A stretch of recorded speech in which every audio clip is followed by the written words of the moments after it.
initiated, you should already know what this is. And for those of you that aren't, just chill. See, we're going to get down to the other stuff here in a second.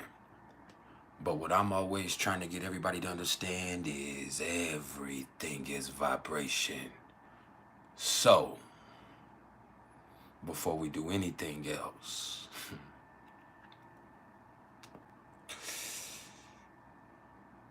just vibe.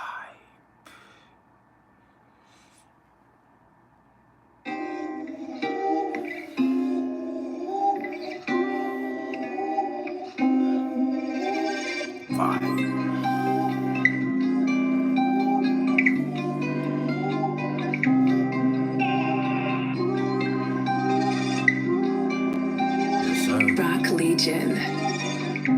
That boy is Benny Hanna.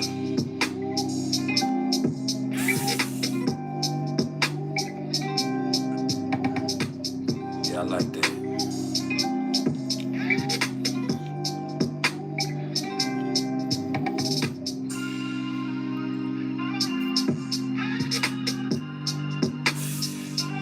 Beats by Bless Zone Now Music. Let's zone now.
This is an Aries moon vibe. Yeah, man.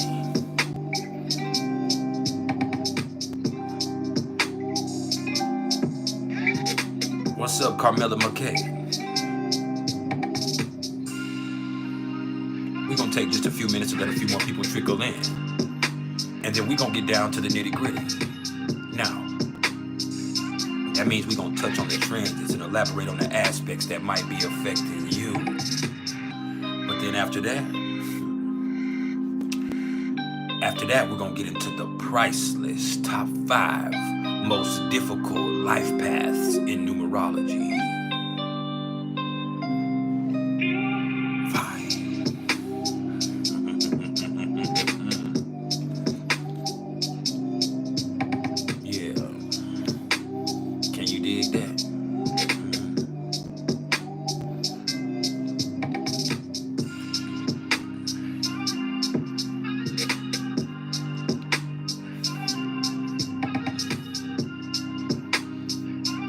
I like that.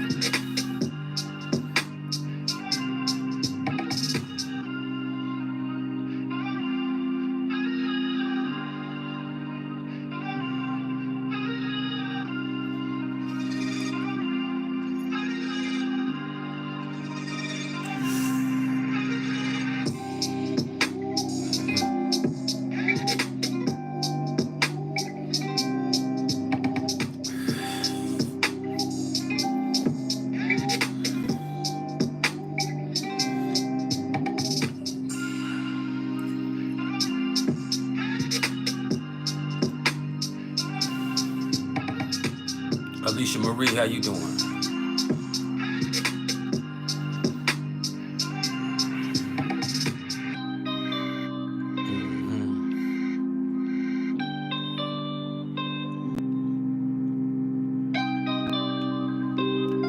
Yeah, I know.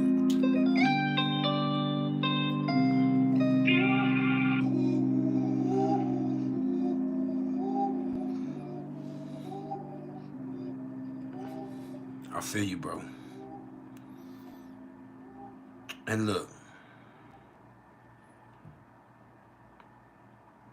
If you haven't smiled yet today,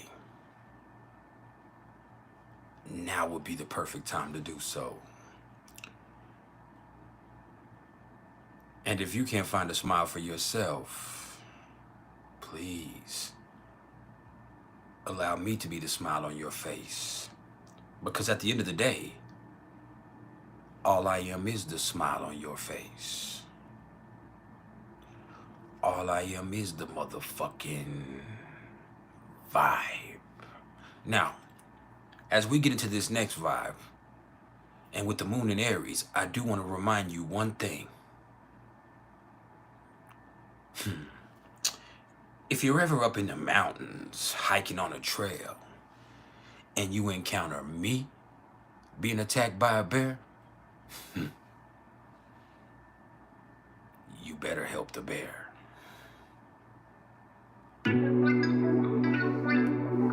That's what the fuck you better do.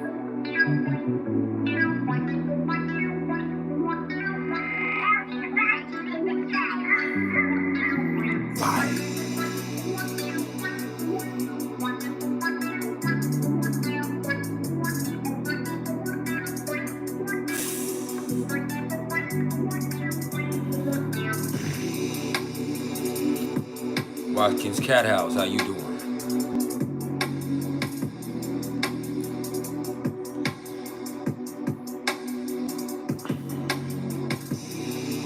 Yeah, man.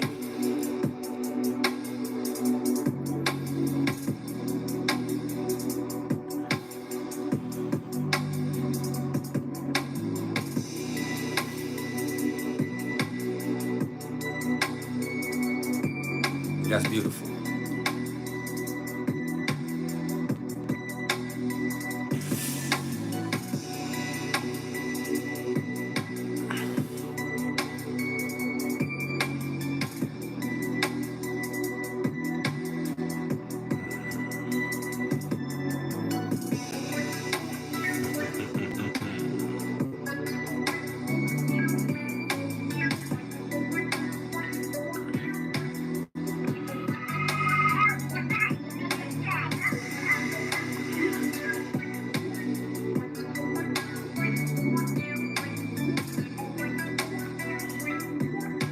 It's 1 a.m. in Australia.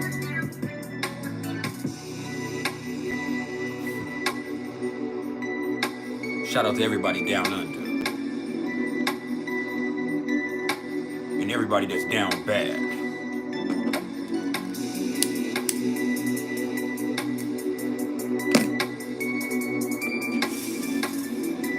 Just vibe.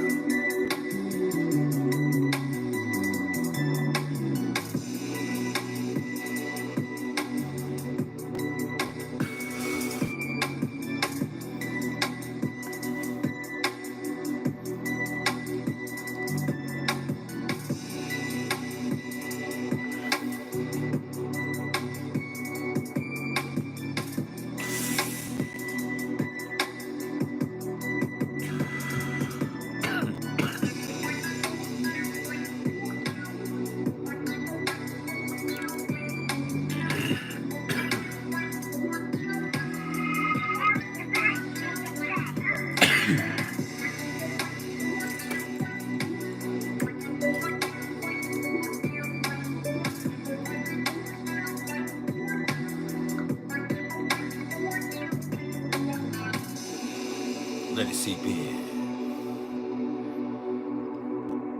Like some motherfucking steam. And please understand, it's about that time for you to open up your ear and let me crawl into your mind. Let me take you to the cosmos. Come with me on a trip through the galaxy. Fly high, away from misery. Come with me on a trip through the galaxy. But your feet won't leave the ground. Yeah.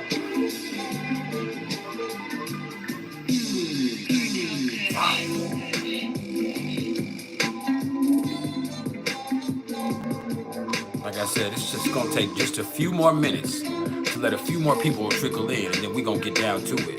And I'm going to touch on the transits, and I'm going to elaborate on the aspects that might be affecting you. But then after that, we're going to get into the PrIcElEs top 5 most difficult life paths in numerology. Brought to you by request.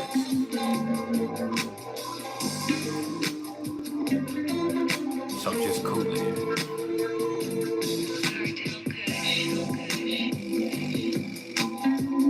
That's the kush.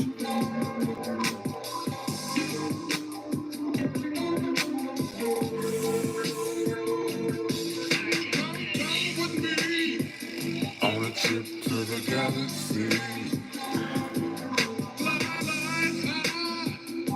Away from misery. Come with me. On a trip to the galaxy. Fly high. Away from misery.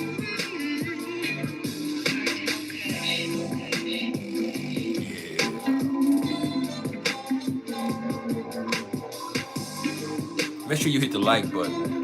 Make sure you subscribe if you haven't subscribed. Hit the bell icon so you can be notified every time I come live. Yeah.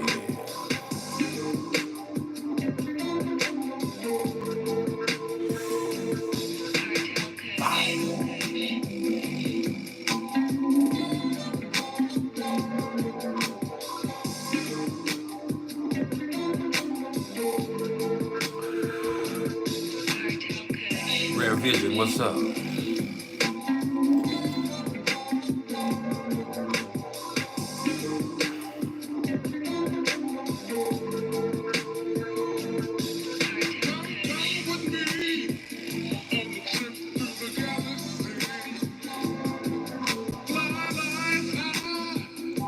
Away from misery. Come with me on the trip to the galaxy. Fly high, away from misery.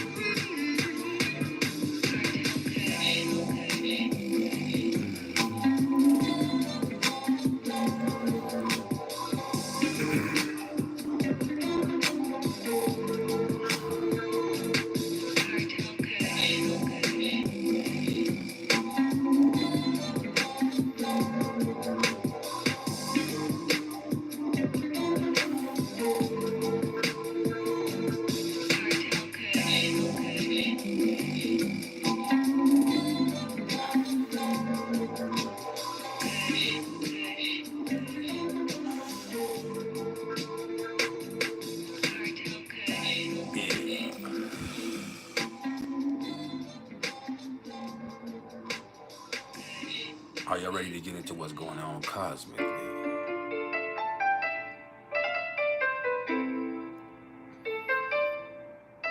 You want to vibe one more?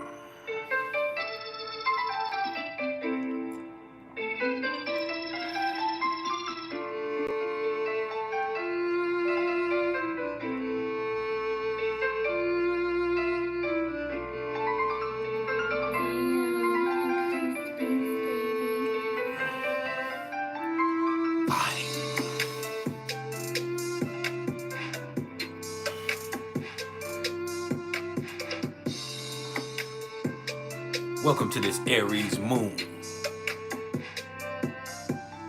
Mercury in Virgo. Vibrational therapy. Yeah.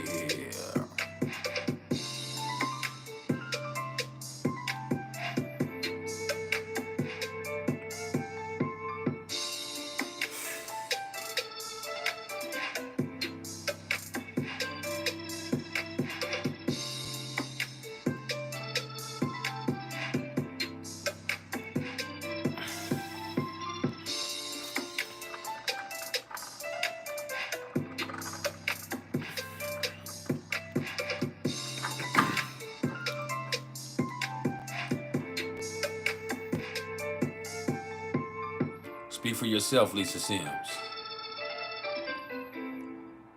What's up, Remy Rains? Shout out to the whole tribal council.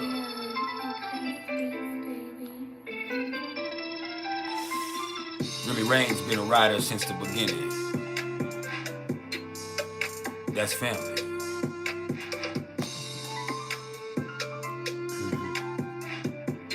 And for those of y'all that would like to become members of the Tribal Council, all you have to do is find the join button. Click on it and join and support the motherfucking channel. Support yourself, because this is priceless knowledge of self, and all I'm doing is help you and understand yourself better. Yeah.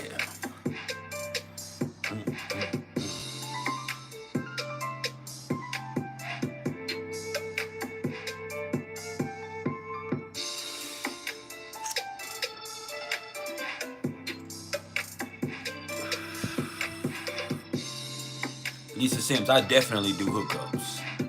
So you gotta speak for yourself. Us Cancers do hookups. Most definitely.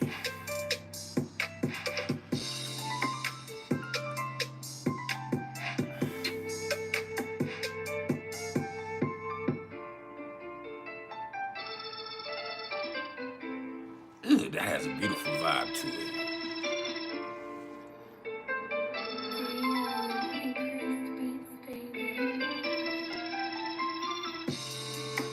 Yeah, it's about that time.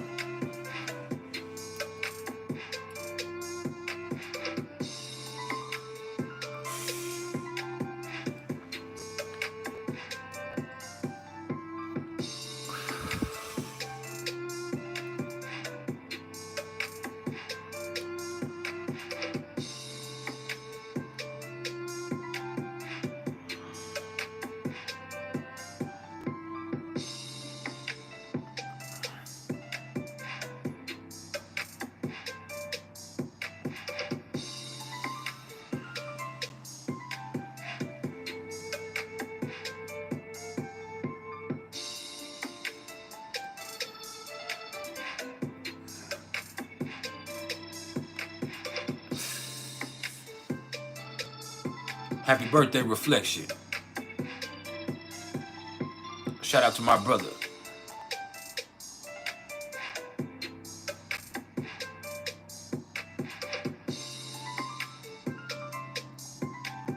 You have a very interesting solar return chart this year. You got the moon in Aries in your solar return chart this year.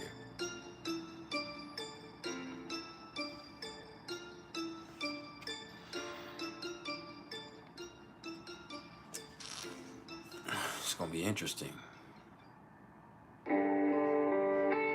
Now let's talk about what's going on cosmically. Are y'all ready?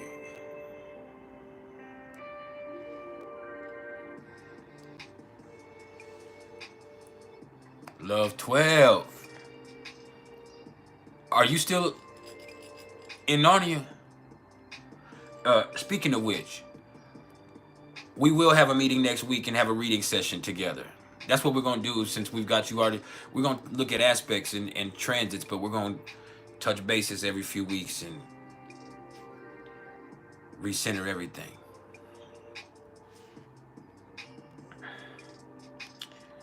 So, y'all also need to know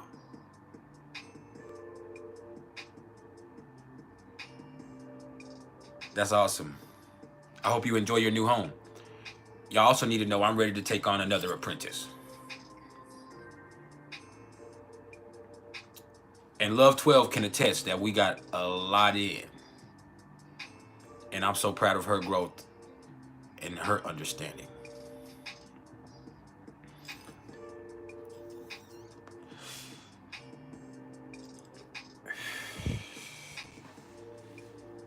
So yeah.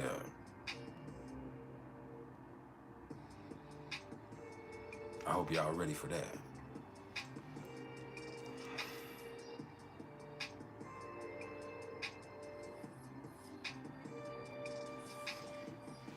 I'm looking for another apprentice.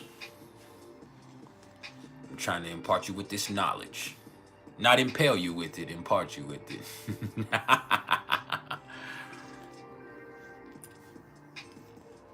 The details matter.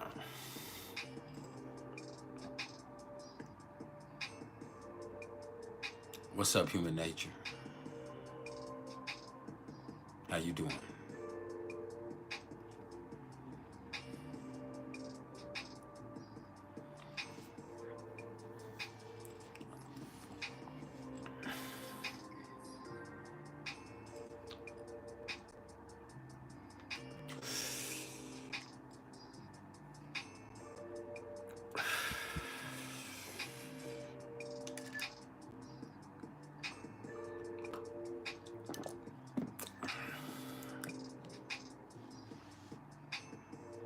Yeah. So let's talk about the sun. Because the sun is in Leo. 4 degrees of Leo to be exact. So you have to let your confidence kick in. Yes, sir. And not only your confidence, your creativity. Look at every day as a chance to create something beautiful in your life. Yeah. And make sure you enjoy it too. Be bold in your approach. And let yourself get so deep into your self-expression that you forget about your troubles. Now, let me also caution you that you can get egotistical during this time. And once things get egotistical, they get extra. When I say extra, that means shit gets exaggerated. Both the good and the bad. And once shit gets exaggerated, there could be drama. And once Mercury stations retrograde here in about a week or so, there will be drama. I guarantee you. There will be drama. All right? But just smile. Be proud of who you are. Let your inner child come out. Enjoy your motherfucking life. All right? I appreciate the love on CashApp, Levon Carter. I know y'all don't like me calling out your government, but I don't know who sent this, so you don't have to acknowledge that that's you. Just know I'm telling you that I'm acknowledging you. Thank you for the CashApp love. Everybody else should follow suit. That's an energetic exchange. You hear me?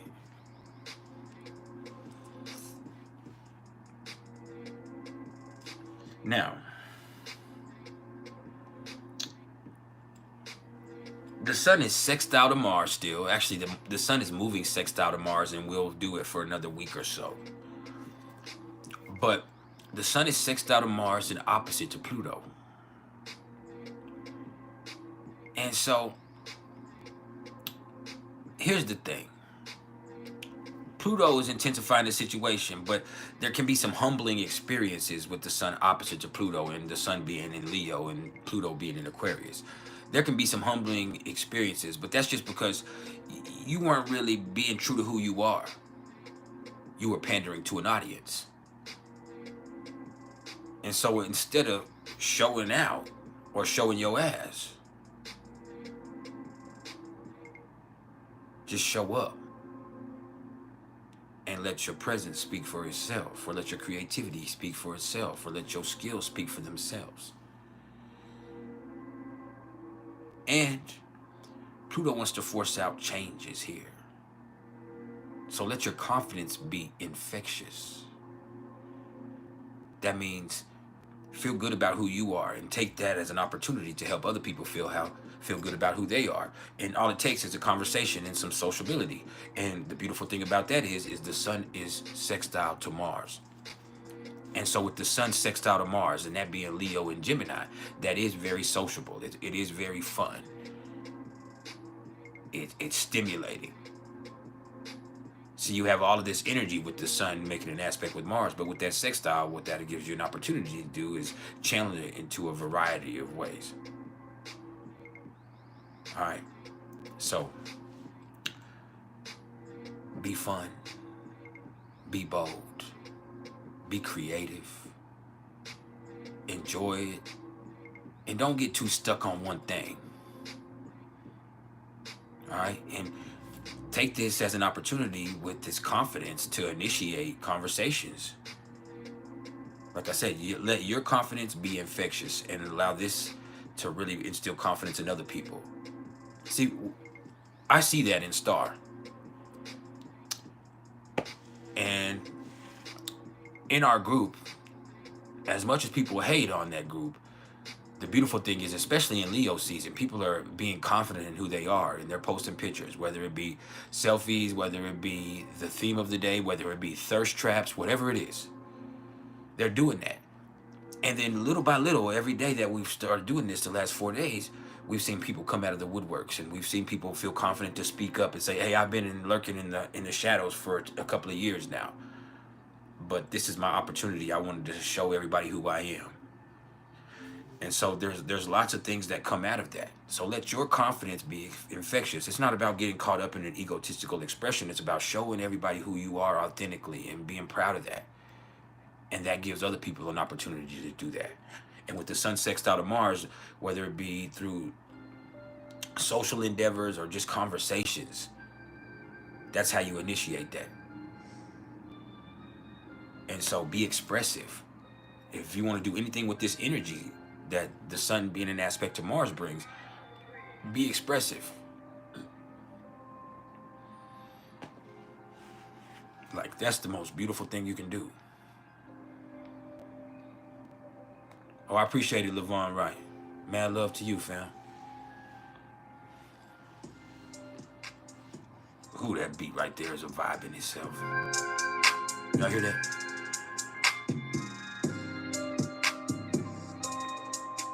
That's a vibe.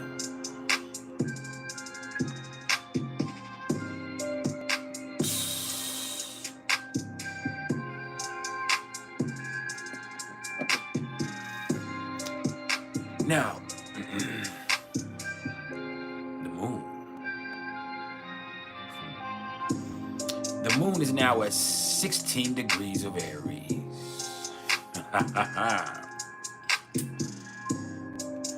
And that happens to be on my descendant.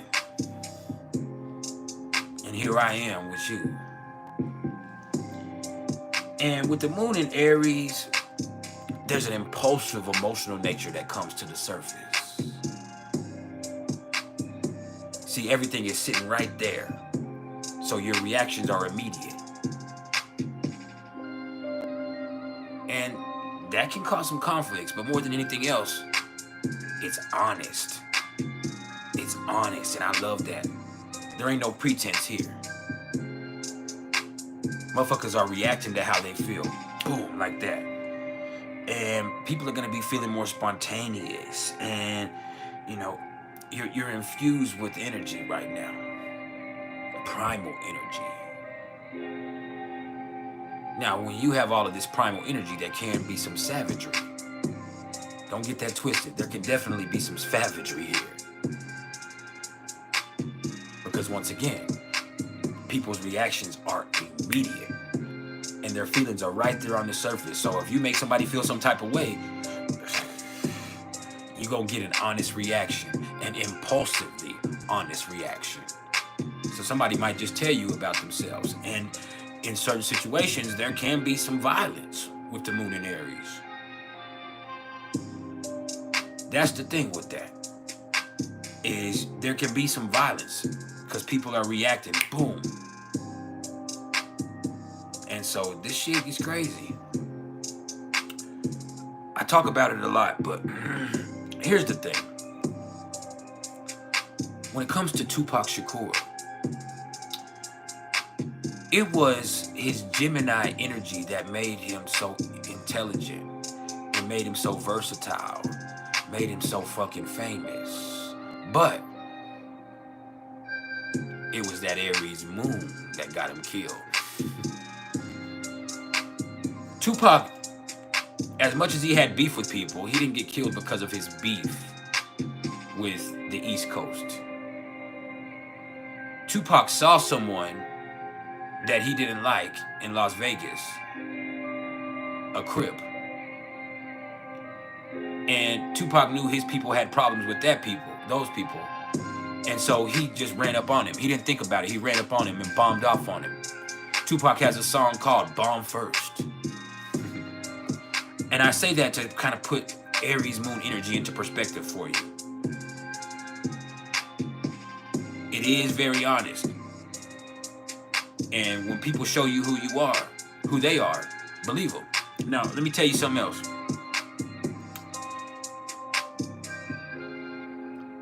As funny as the thumbnail to this video is, I put that on there because Kamala Harris is an Aries moon. She's she was born on an exact full moon. Libra sun, Aries moon. Gemini rising. And so she is a Spitfire. She is ready for war. Whether you agree with her policies or you go for her or not, she is. And Donald Trump is too. As much as they said, oh, we're going to turn down the political temperature, that's the very last thing they're going to do. Shit is about to get turned up a lot more intensely. Because Donald Trump says, I'm not going to be nice. He said those words specifically. He said, I'm not going to be nice. And she didn't expect you to be. And so there is a certain breath of fresh air that comes into the political atmosphere, but that also is very incendiary. That means this shit is about to set off. But anyway, there can also be some impatience with the moon in Aries. And people are going to be more focused on their own feelings, but that's all right too. Because as far as right now, the moon is trying to Venus. And so people are being honest and people are being impulsive and people are acting on how they feel. And that can be great for relationships. That can be awesome for relationships because not only are they showing people how they feel, but they're also demanding that they be recognized for how they feel. It's like you have to. You absolutely have to. And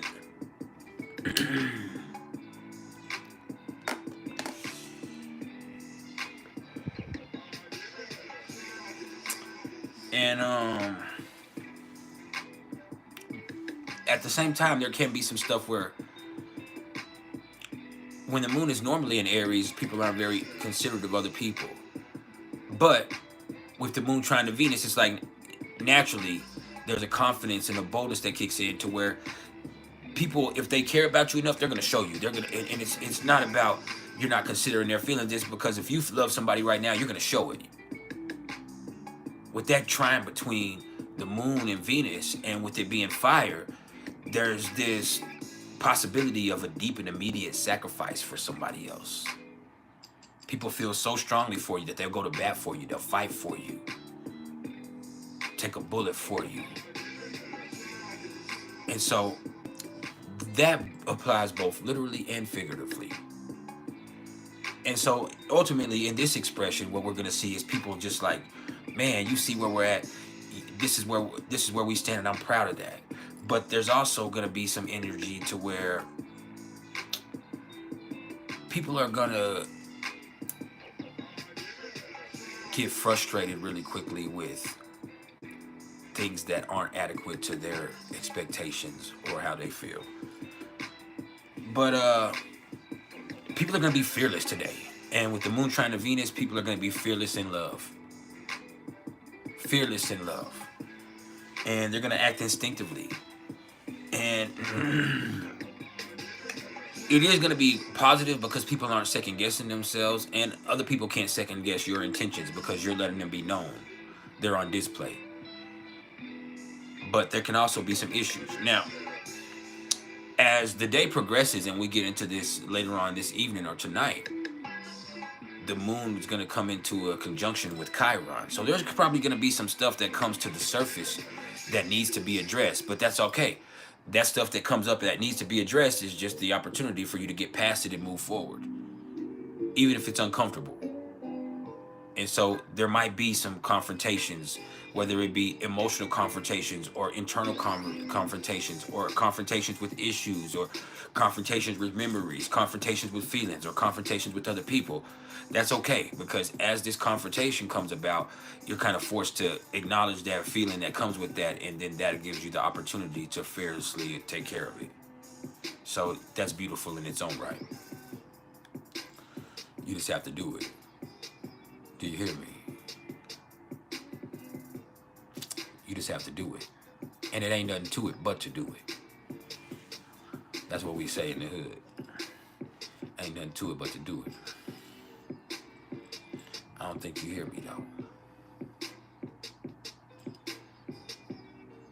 Now, Mercury.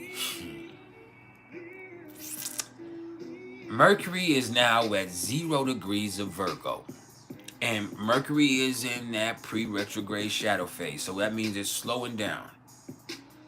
When it gets to station retrograde, that means it's going so slow that it appears as if it's moving backwards in comparison with the fast movements of the other planets. All right.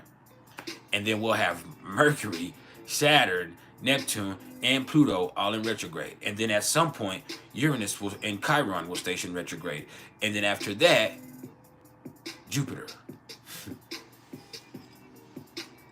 And so we'll have a whole mess of retrograde energy. But right now, with Mercury stationing here in Virgo, you start to see the details come into focus.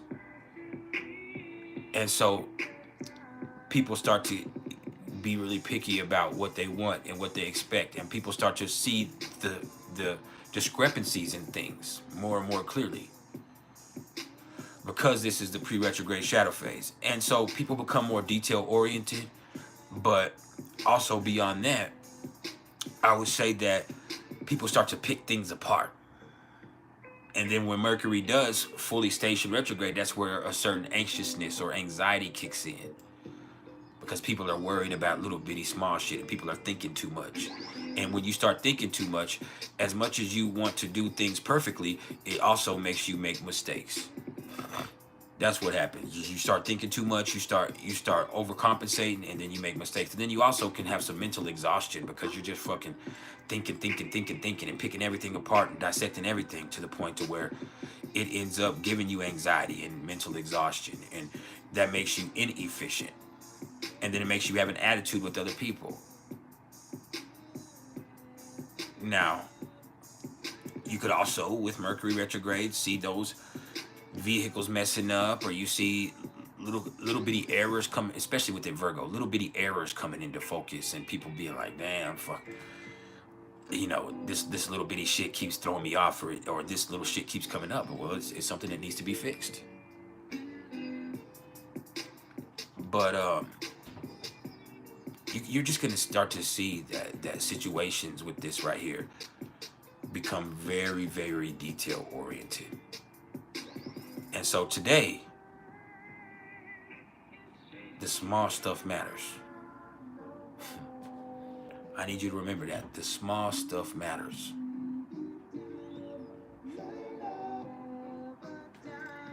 But don't stress yourself out. What's the point in that? Now,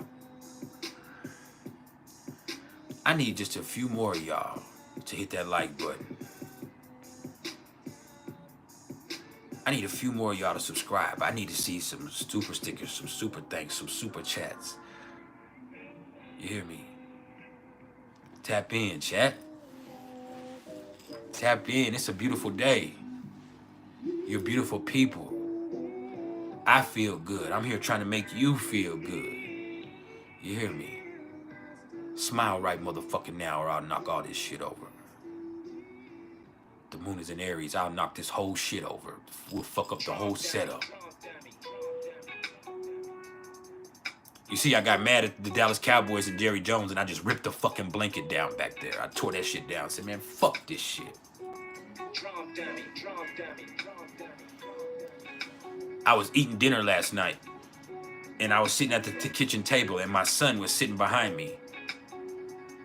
And I just felt something hit me real hard in the back of the head. Bow! I turned around and this son of a bitch done shot me in the fucking back of the head with a Nerf gun. And I said, man, these motherfucking kids are bad as hell. And I said, the moon must be in Aries already. And I looked and it was. Little ugly motherfucker that shot me in the back of the head with the motherfucking Nerf gun. That shit pissed me off. I snapped on his ass too. I had to calm down. I didn't cuss him out or anything. I just said, man, you lost your motherfucking... I turned around and said, you lost your motherfucking mind? I mean, he's 9, but I turned around and got right on his ass. I said, he was laughing hard, and I turned around and said, like, you done lost all respect. You done lost your mind. Like, I don't know what made you think that shit was cool. And his Libra brother was over there saying, this is an Aquarius. And he has a Virgo moon, but his Libra brother was over there saying, I told you not to do that. He said, I told you not to do that. But he was laughing too. And I said, oh, it's going to be funny when I ground your ass. I was so mad. I said, or how about we bring ass whoopings back? I know it's been years, but I was so mad he shot me. I was eating dinner and I just didn't expect it. That motherfucker, and that shit hit me hard. He was from point blank range. But that shit popped me in the back of my head and I turned around and went smooth off on it, man. Like, I know you didn't shoot me in the back of the head with that motherfucking Nerf gun, bro. Like, I don't know what made you think that shit was cool. You gotta control your fucking self. That Aries moon, like that impulsive shit, like, I don't know what made him think that shit was cool. And you gonna get the reaction that you're looking for. And so, yeah. The moon went into Aries last night. But yeah, I love my son, but I can't believe he did that shit.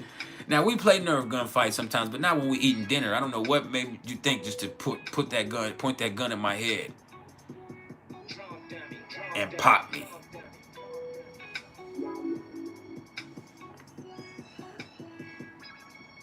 So yeah. These fucking kids.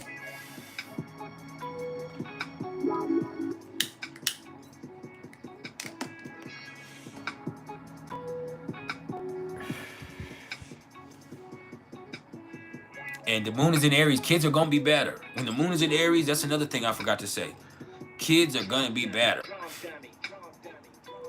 I promise you. Kids are going to be better.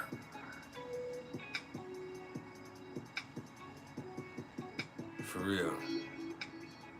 They're going to be impulsive. They're going to do shit they don't normally do. And kids are impulsive.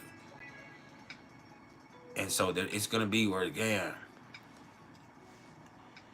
And there was a lot more that happened, man. I got what my wife said, she called me just a little bit ago. And she said, the boys can't go outside. They're all grounded. Can't none of them go outside anymore. And I said, why? I mean, what did they do? She's like, they just can't go outside. Like they think the world is a safe place. And I was like, what the fuck does that mean? And so she got her a minute. She actually came home and she showed me videos that they've been sending to their older sister, to my daughter, my oldest daughter, to where they've been fighting. They've been back there fighting all kind, like, you know how people do these days, but they've been back there filming themselves fighting in the back of our apartment complex. And so, yes, I read the comments, Big Base Entertainment. But they're back there fighting and filming it. Back there cussing. Back there being impulsive. And so that shit ends up being, it's just like, damn, man. Like, so now I got to get on their ass about it. And the problem is, she's a mom and she's a girl. I'm a dad. So when it comes to fighting, I ain't that mad. Now, I do feel like this. They are some of the only black kids here. So I don't want them painting my kids in some type of stereotypical light. But at the same time, I don't want people running over, you know what I'm saying? I don't want people running over. What I'm mad about is I saw the video, and my middle son, the Libra sun, Gemini moon, he's fighting like a fucking girl in the video. And there's, hey y'all, I don't want y'all to get upset. It's not. I'm not saying that in a sexist way. I'm saying he's slapping and scratching and doing the hammer fist and shit. Like, bro, we have taken actual boxing training. What are you doing? Like on some real Libra shit.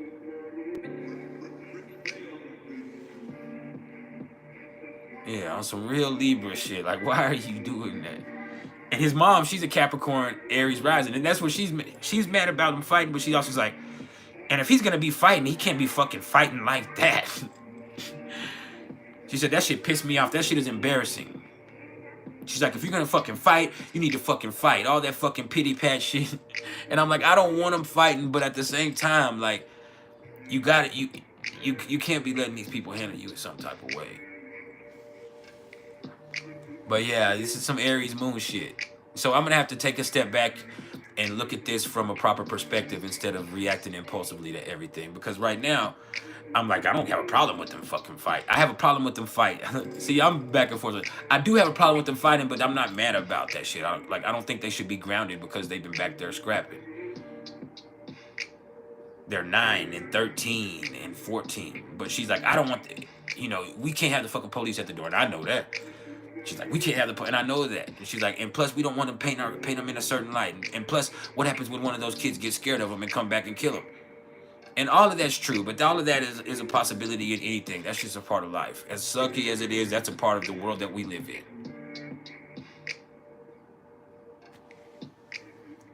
It's a part of the world that we live in. But right now, I'm going to have to give it a few days for me to look at this in the proper perspective, because right now I'm not tripping about it in the way that she is. She's like, fuck that. And I'm more or less like, man, they didn't even do nothing. Like, before the fight, they did it the right way. Him and the little boy shook hands. Before they fought, they shook hands before they fought. Not even after. They shook hands before they fought, and then they squared up. This is my 13 year. Then they squared up. But then I'm mad because my son started, like, for real, fighting like a girl. Like, what are you doing, bro?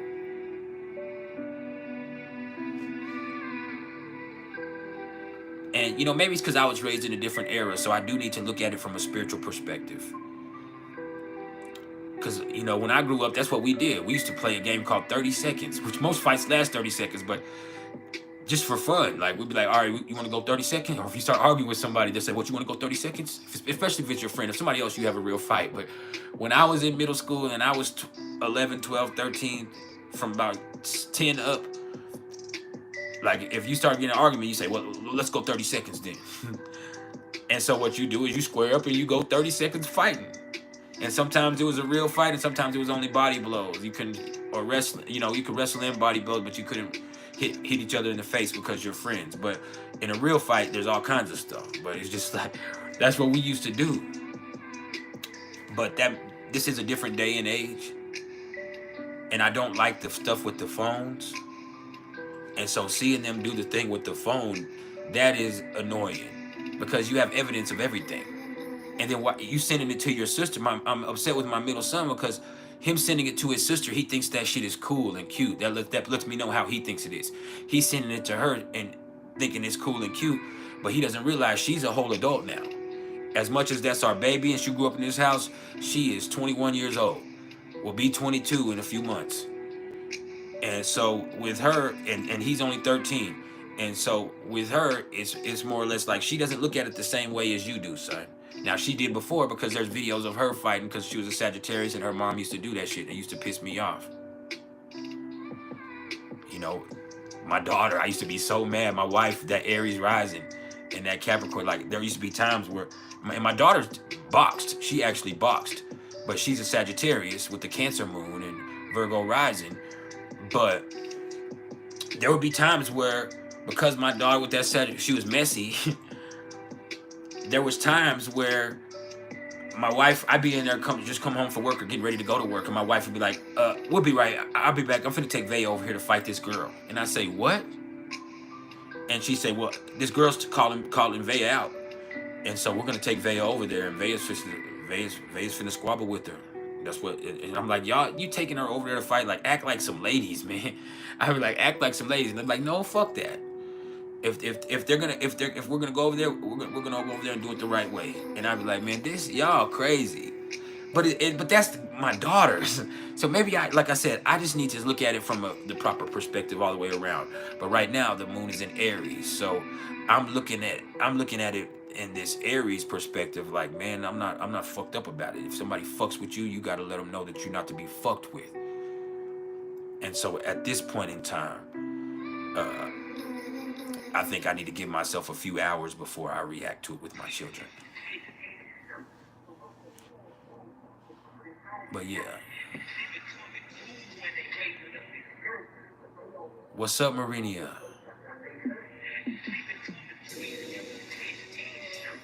But yeah, I also think that's true, Marinia, because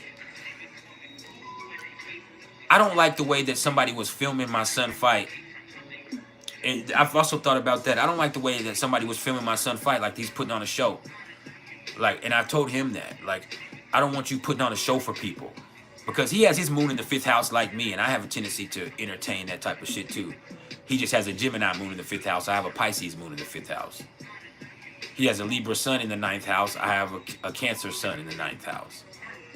And so he more or less, he does that. He has a tendency to show out. And so I don't want him doing stuff for other people's entertainment.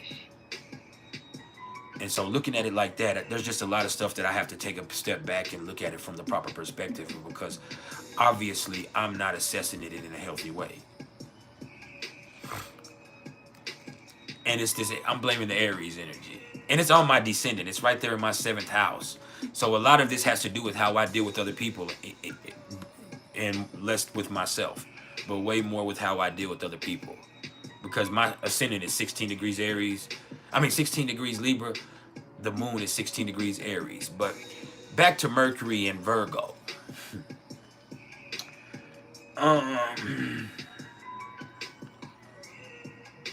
People's minds, when it's direct, they become more efficient. And it's stationed retrograde, so it's not, right now it's just detail oriented.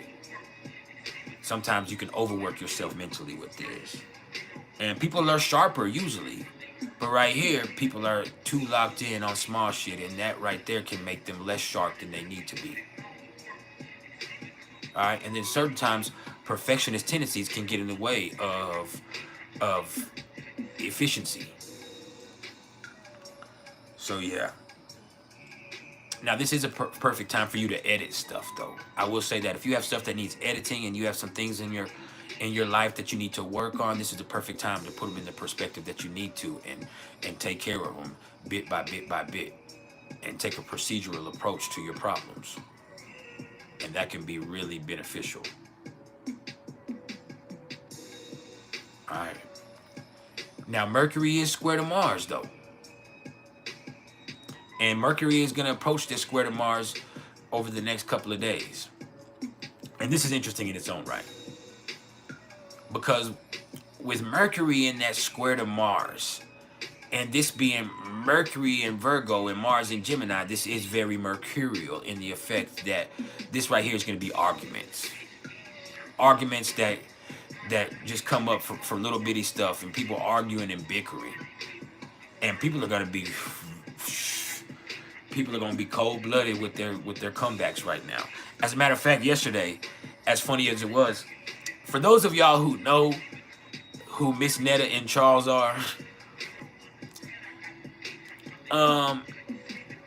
Miss Netta, and for those of y'all that don't, Miss Netta is a 6'3", older, she's like 50-something, black trans lady, right? And Charles is her husband. And they actually got some social media fame or went viral from her cooking for him and them doing their things. They've been doing it for years, but she cooks and says, "Charles, your lunch is ready." Well, they've all of a sudden got caught up in thinking that they're famous here recently. And so they've been doing a podcast run, and they went to Funny Marco.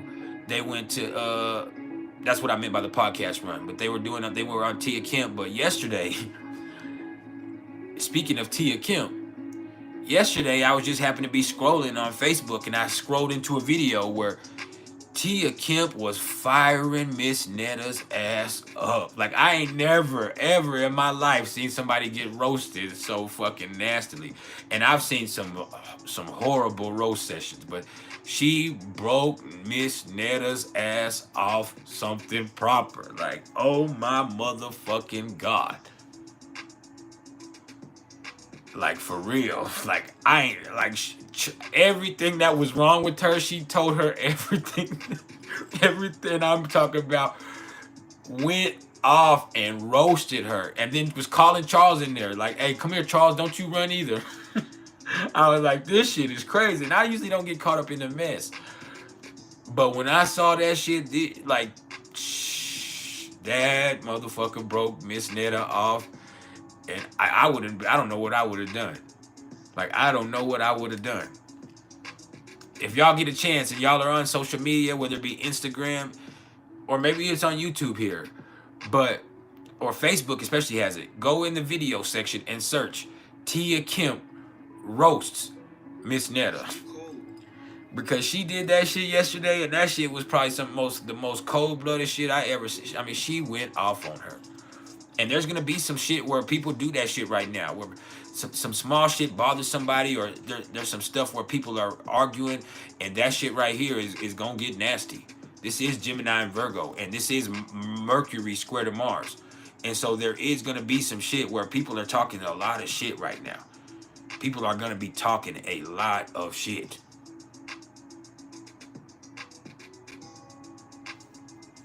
For real. People gonna be talking a lot of shit. You better be careful. Don't be sorry. Be careful. But that shit going down like that for real. Now, Venus. Venus is at 18 degrees of Leo. And so, look. When Venus in Leo, love is grand. And there's going to be some really warm displays of love and affection. And people are going to be proud of their love nature and be proud of their love interests right now. But as I've implored to you over and over, with Venus in Leo, there is a key on making people feel special. And also, understanding that you have a need yourself to feel special and to be applauded and to be adored. And if somebody makes you feel special, you're going to show them why. Now, as much as you need that for yourself, you also need to take that into consideration within your interpersonal connections. And it's not just your love interests and your intimate relationships, but the people that you care about. Let them know you care about them. Let them know you're proud of your association with them. Like, that goes a long way. Let people know, hey, I fuck with you. You're my peoples. You understand? Be generous, but don't be stupid. Because there is a tendency to overspend. And in certain situations, you can see people overcompensate. And this can go easily from confidence to conceitedness. Take it from me.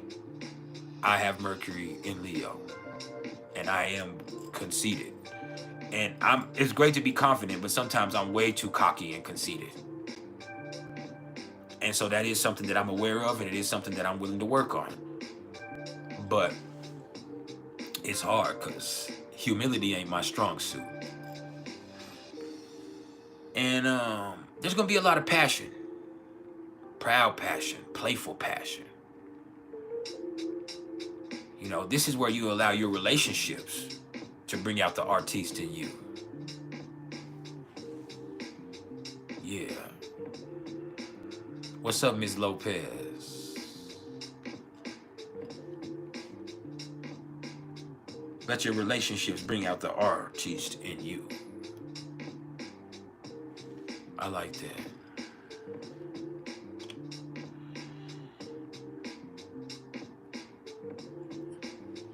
Now, Venus isn't really having any major aspects. As a matter of fact, the only thing that's really aspected now is Neptune, but we'll talk about that in a minute. Because next we have Mars at 4 degrees of Gemini.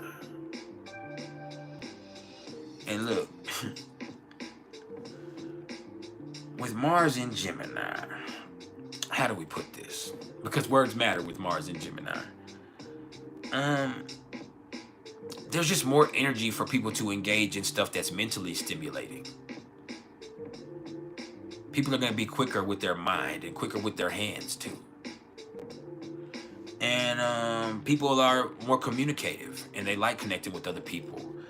And there's a greater courage to speak your mind. But because of that, there can be some arguments. And, you know, people can just be all over the place. So you have to be extra cognizant of the fact that you could just be skimming through things. All right? And I don't like skimming. I like swimming. I like going deep. Neck deep. Yeah. I'm talking about pelvis is touching. Now, here's another thing. Sexually, mental stimulation is also sexier right now. So it's not just about physical acts right now. It's about the interest that somebody might kind of get in somebody else. It's not the attractive aspect. That's the more Venus. But with Mars, sexually, people are stimulated by mental stimulation and by mindsets and by words and by pictures and by things that really, really get their interest from a mental standpoint. And conversation is even sexy right now. Some people could be really turned on by the way you speak or how you speak and, you know, all that shit people love about me. Yeah.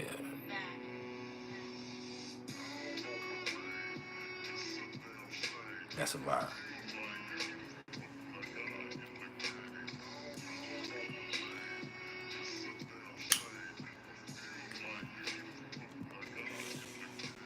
Now, that next brings us to Jupiter. And Jupiter's also in Gemini, but Jupiter's at 13 degrees of Gemini. And with Jupiter and Gemini, this is where curiosity kicks in. But you do have to be careful because there is no boundaries with Jupiter. Jupiter is expansive. So curiosity kicks in, but curiosity also killed the cat. And I'm known as a kitty killer. But nah, besides all that slick shit I'm talking, you have to excuse me. This is in my 8th house. I'm gonna be honest with you. You know, this is all in my 8th house. And so, and Jupiter is right on my Black Moon Lilith. My Black Moon Lilith is 13 degrees of Gemini. And so I have Jupiter sitting there right there on my Black Moon Lilith. So my mischievousness is kicked in and my cleverness. But that also is trouble. That's trouble. It might be trouble for me, might be trouble for you, might be trouble for both of us, but it's going to be fun. It's going to be stimulating. Yeah.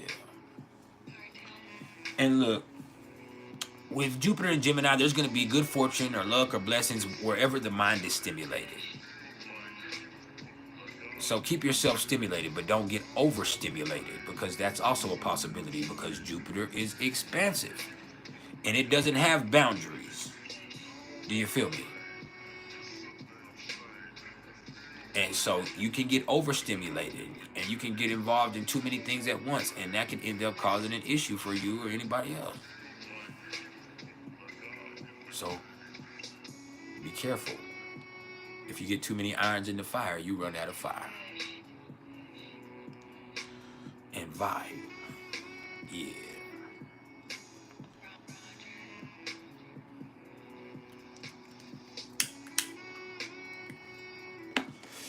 Now,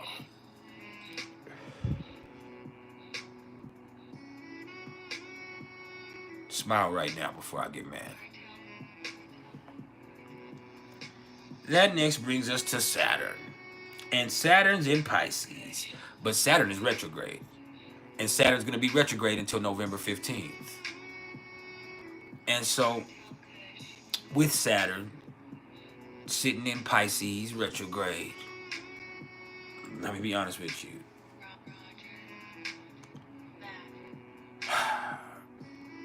This is where we're seeing stuff come back into play that we thought we were over, or the stuff that we ignored coming back into focus. And this is not the universe conspiring against you. It's just the stuff that you need to take care of. And so now this is another opportunity for you to become aware of something that you have to take care of. This is where you put it into proper perspective, and that allows you to address it more healthily moving forward. Because once again, with this being in Pisces, it's not about what's going on externally, because what's going on externally happens all the time. This is just a part of the world. It's just a part of the process. It's about how you deal with it right here, no matter what it is. And so once again, this is giving you an opportunity of the things, the emotions, the problems, the situations, the illnesses, the anxiety, the addictions, whatever it is that you need to deal with, it's coming back up again. And you're starting to see it again. But this time you understand what it is. And through understanding what it is, that allows you to address it, because you're going to see it happen again. That's what the retrograde process does. As I tell you, it hits these degrees 3 times. Back last March, Saturn came back in to Pisces, right? No, it wasn't March. It was November. Pardon me. It was November. And so back in November, Saturn stationed direct in Pisces at 0 degrees. And so since November, Saturn has went from 0 degrees to 19 degrees, and then it stationed retrograde. Now it's at 18 degrees. And so we've already been over this. And in retrograde, as Saturn slows down, in a lot of instances, it's kind of like it's easing up. It's not even getting harder. It's easing up on some stuff and what's going on externally, and it's allowing you to get a proper feel for what's going on with yourself internally. And so as this retrograde kind of comes in, Saturn goes back over 19 to 12 degrees. And so those degrees come into focal point. And so you see Saturn comes into this, it's going right back over something that you've already seen or felt, especially with it being Pisces, something that you've already felt. And so as it comes back over this, you're then allowed to get a perspective of what's going on, because this becomes a focal point. Because once Saturn stations direct at 12 degrees, it's going to go right back over this again. So do you see how that hits that 3 times? And specifically these degrees that are caught up in this retrograde motion, which in this case is 12 to 19 degrees. And even if you want to look at influence, you could say anywhere from 10 to 22 degrees.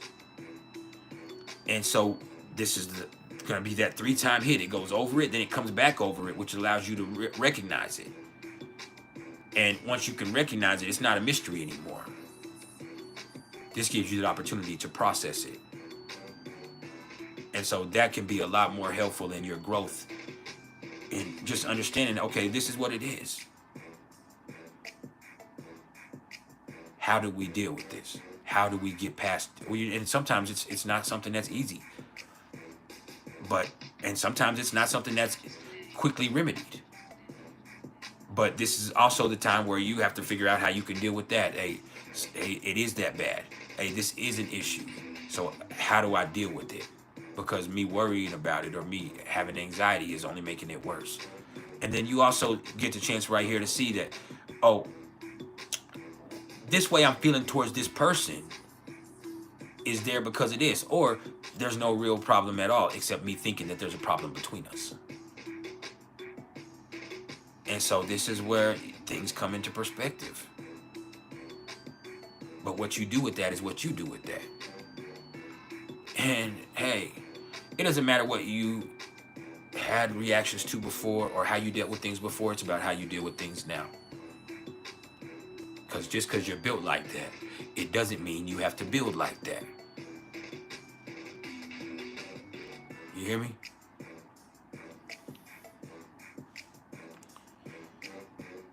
Yeah. Just vibe.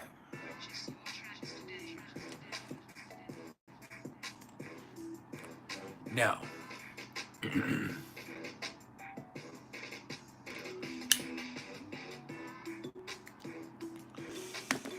what's up, Lucas Torinese?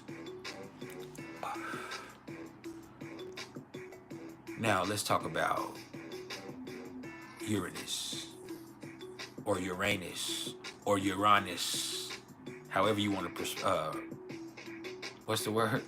Enunciate, or however you want to, I forgot. I'm losing all my words right now. Pronounce it. I don't know why I couldn't think of that. Pronounce it. No matter how you want to pronounce it. But, look, with Uranus here sitting still conjunct to Algol in its own right, this is where financial stuff and uncomfortable financial situations are making people act against their normal value systems. Or it's making people lose their mind. And it's making, more than anything else, people act out of character. But that also gives you the opportunity to reassess your value system and figure out what's more valuable to you. And even as we go through this political process, that's what you're forced to look at, is monetary or material things more valuable than your own values, than morality. All right. And there's also this where you have no excuse for being broke. And I'm not going to go through every opportunity that there is, but you have no excuse for being broke. Even though the market is unstable, there are so many unique opportunities for you to make money now. You just have to do it. And you can't get stuck, because those people that are stuck or they're stubborn, that's the people that are frustrated. And that's where they feel like everything that's happening to them is a devastating experience, because they're not willing to change or make adjustments. So yeah. But that's on you.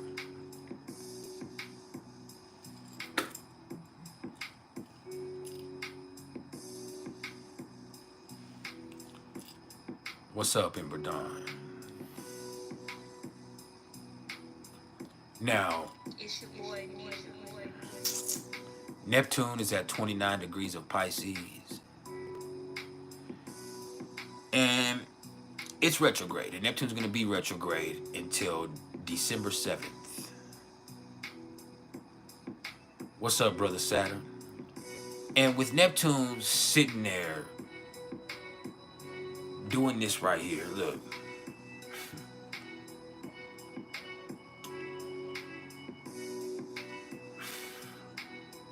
Some people are saying it's like the rose-colored glasses come off. But it's not really. It's just you seeing things from a different perspective.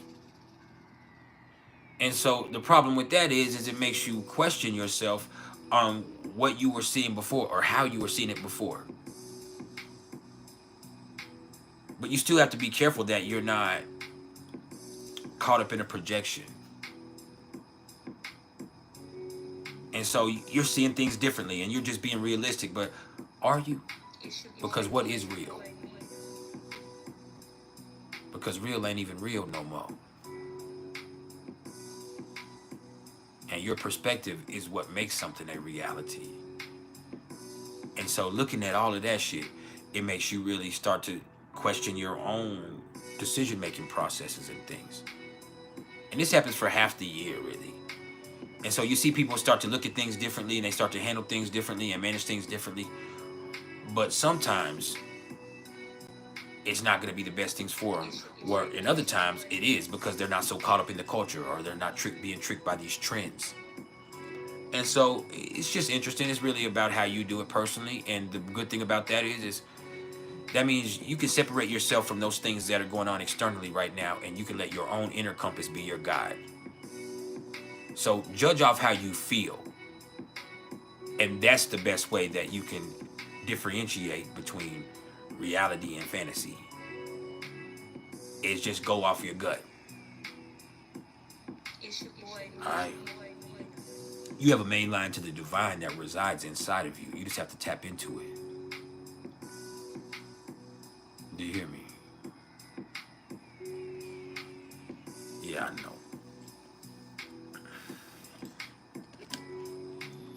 And then with Pluto. Pluto's retrograde at 0 degrees of Aquarius. And Pluto's going to be retrograde until October 13th. But here's the thing. On September 1st, Pluto's going to retrograde back into Capricorn for the last time for the next 250 years. And so there's going to be this instant where people are going to get frustrated with this process. And I also, like I said, do kind of feel like, as far as with the political stuff, there's more changes to come. There's more changes to come. And I feel like something unexpected is going to happen on election day. Now, that doesn't mean that I think Kamala Harris is going to beat Donald Trump. That means that there might be an instance where, even though we expect it now, where Donald Trump might not even be able to run. Or Donald Trump wins and people go crazy. Or Donald Trump loses. And then there's another issue like January 6th of last year. And so, with this right here,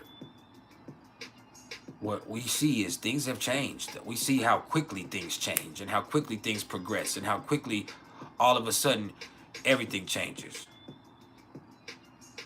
And it makes you start to really consider the possibilities. And that's a change in itself internally, because you're forced to have an open mind. You're forced to have an open mind about all types of situations, because look how much things have changed. Look how crazy shit has been so far. So why wouldn't you expect things to get even crazier? And that in itself is a change. That in itself is the spark of something revolutionary. Speaking of revolutionary, the last time Pluto was in Aquarius was during the American Revolutionary War. And this lasts for the next 22 years. Because it'll go out and then it'll retrograde back. The last time Neptune was in Aries was during the Civil War here in America. And Neptune will go into Aries again next year. The last time Uranus was in Gemini was during World War II. And before that, during the American Civil War. And before that, during the Revolutionary War here in America. And we have all of this going on at once, starting next year. And so something different is happening here. Especially here in the United States. There is going to be some shit where the way that this country works, and maybe the way that it is put together, is going to be drastically different within the next 20 years. And a lot of times that involves some type of war. But war is different these days.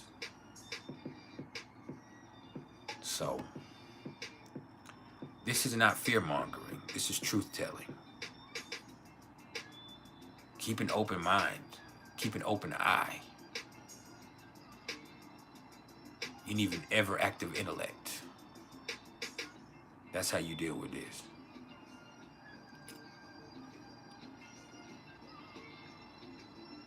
I don't think you heard me, though. Good Lord. Now, Chiron is at 23 degrees of Aries. Hey.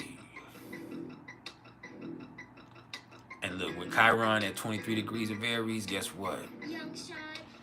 That means you got to hold yourself responsible for where your feet are, but that takes a certain awareness.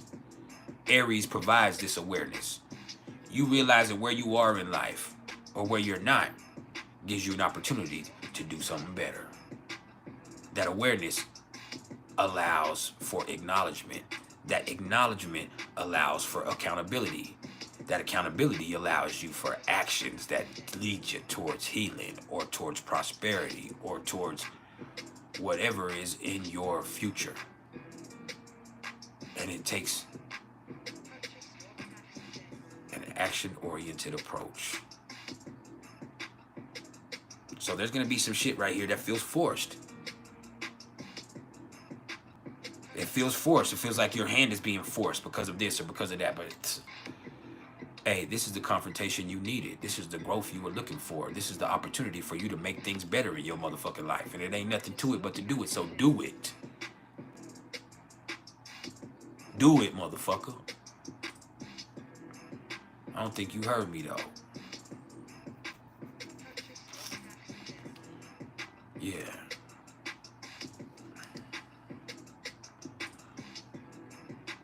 Anyway. The problem is the Black Moon Lilith is in Libra. The South Node is in Libra. So people are way too worried about what other people have going on.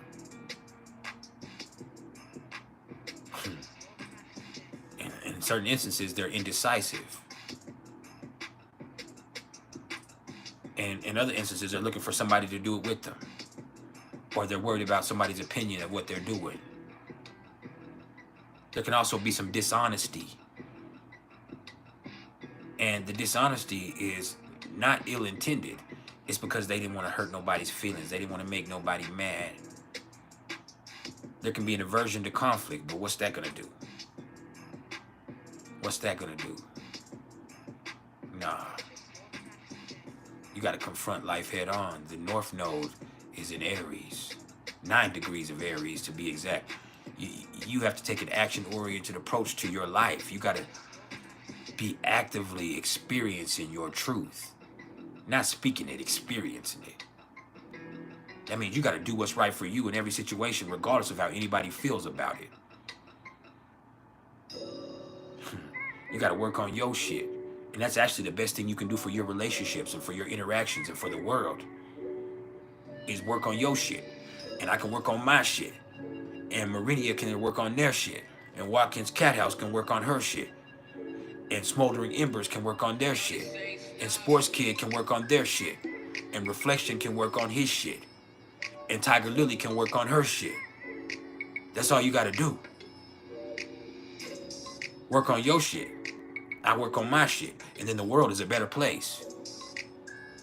And the truth is, as much as you want to be connected to other people, you only experience the world through your own eyes and through your own actions. Yes, you can worry about other people and you can see them and you can love them. But you will never be able to experience the world through their eyes. You only have yours. That's the truth. And people hate that. Like, I live for my kids.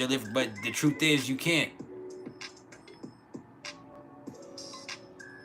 You can't. I live for my love. I live for... You can't.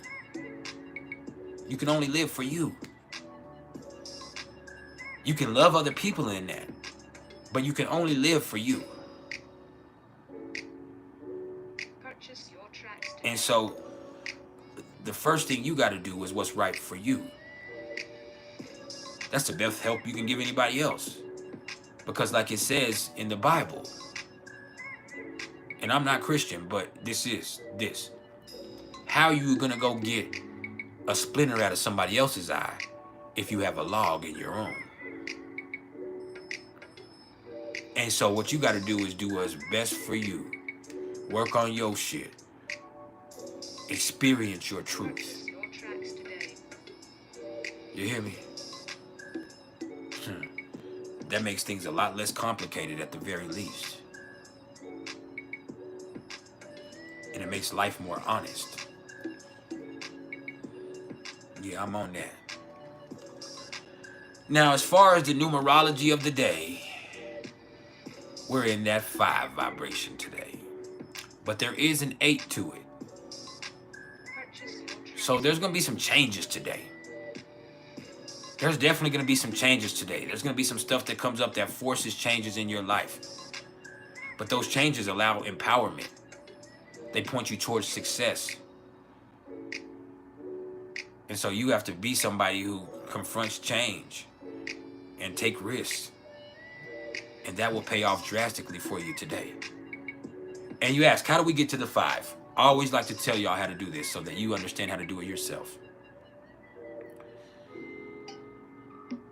You get to the 5 because it's July. right? So that's a 7. You drop that 7 down. It's the 26th. So that's an 8. 2 plus 6 is 8. You drop that down. So 2024 is also an 8 because 2 plus 2 is 4 plus 4 is 8. Purchase your tracks today. You hear me? And so 7 plus 8 is 15 plus 8 is 23.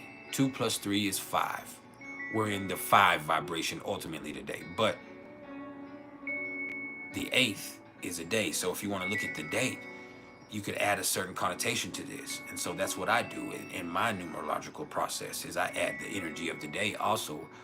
And so we are in a 5 vibration, but there is an 8 connotation to it. And you can see how that happens. Even if it's subtle, there's going to be changes that are put into place today that have broad implications. And even if it doesn't feel good to you now, it is good for you in the long run. You hear me?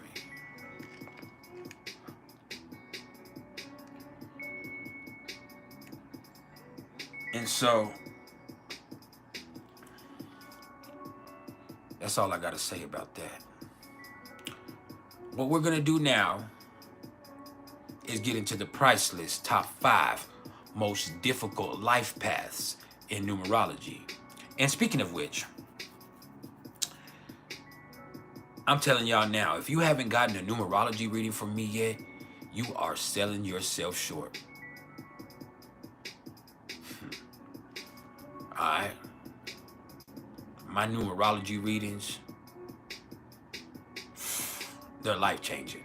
Hey, astrology's fine, and we'll get to that, but these numerology readings I'm doing are life-changing because I'm not just telling you about who you are and your personality traits. I'm telling you what's to come in your future. I'm telling you about your karma and the things you need to work on. I'm telling you about the karmic debts that you might have that have showed you, that kind of show us the stuff that you've been struggling with in your life and why, because of the karma that you brought in from previous lifetimes or from early on in this life. Let me tell you what cycle of your life you're in. Let me tell you where your luck lies. Let me tell you about your soul, your personality. Let me show you the energy that you're maturing into. And so for everybody that sees this session, and the only people who see this session, I'm going to offer my numerology readings at 25% off for the next 3 days. So until the weekend is up. But only for the people that see this. I always like to offer deals while we're here. And so I'll remind y'all again, but from now until Monday,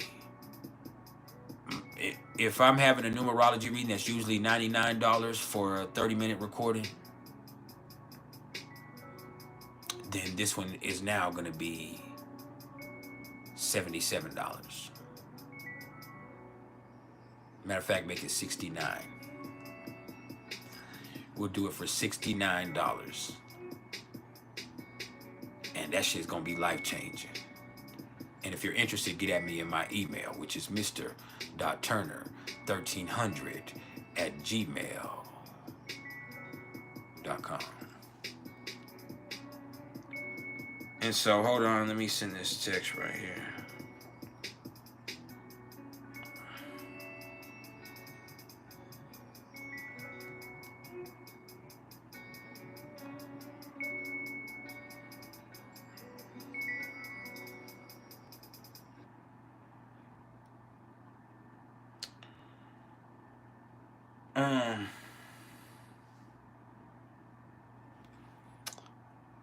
Yeah, I have to let my dog out real fast, and then I'll be right back, y'all. So I need y'all to bear with me for just a few seconds.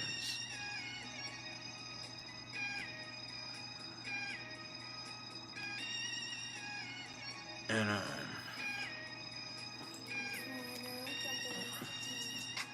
I'll be right back. Go share this video on whatever platform you prefer right now.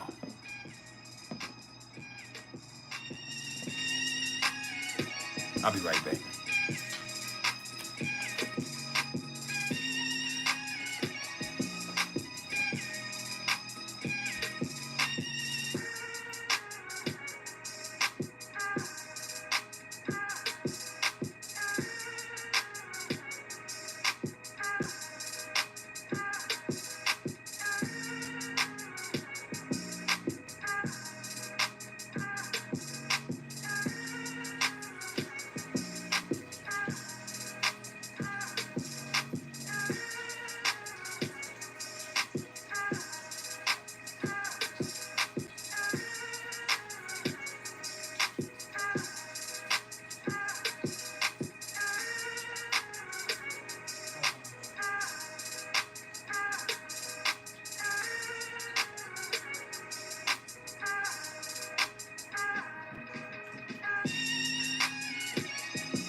All right, I'm back. My bad, y'all.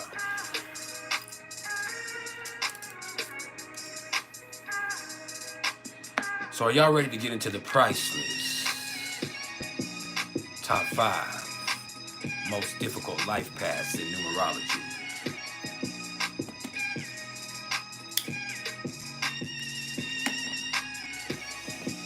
Yeah.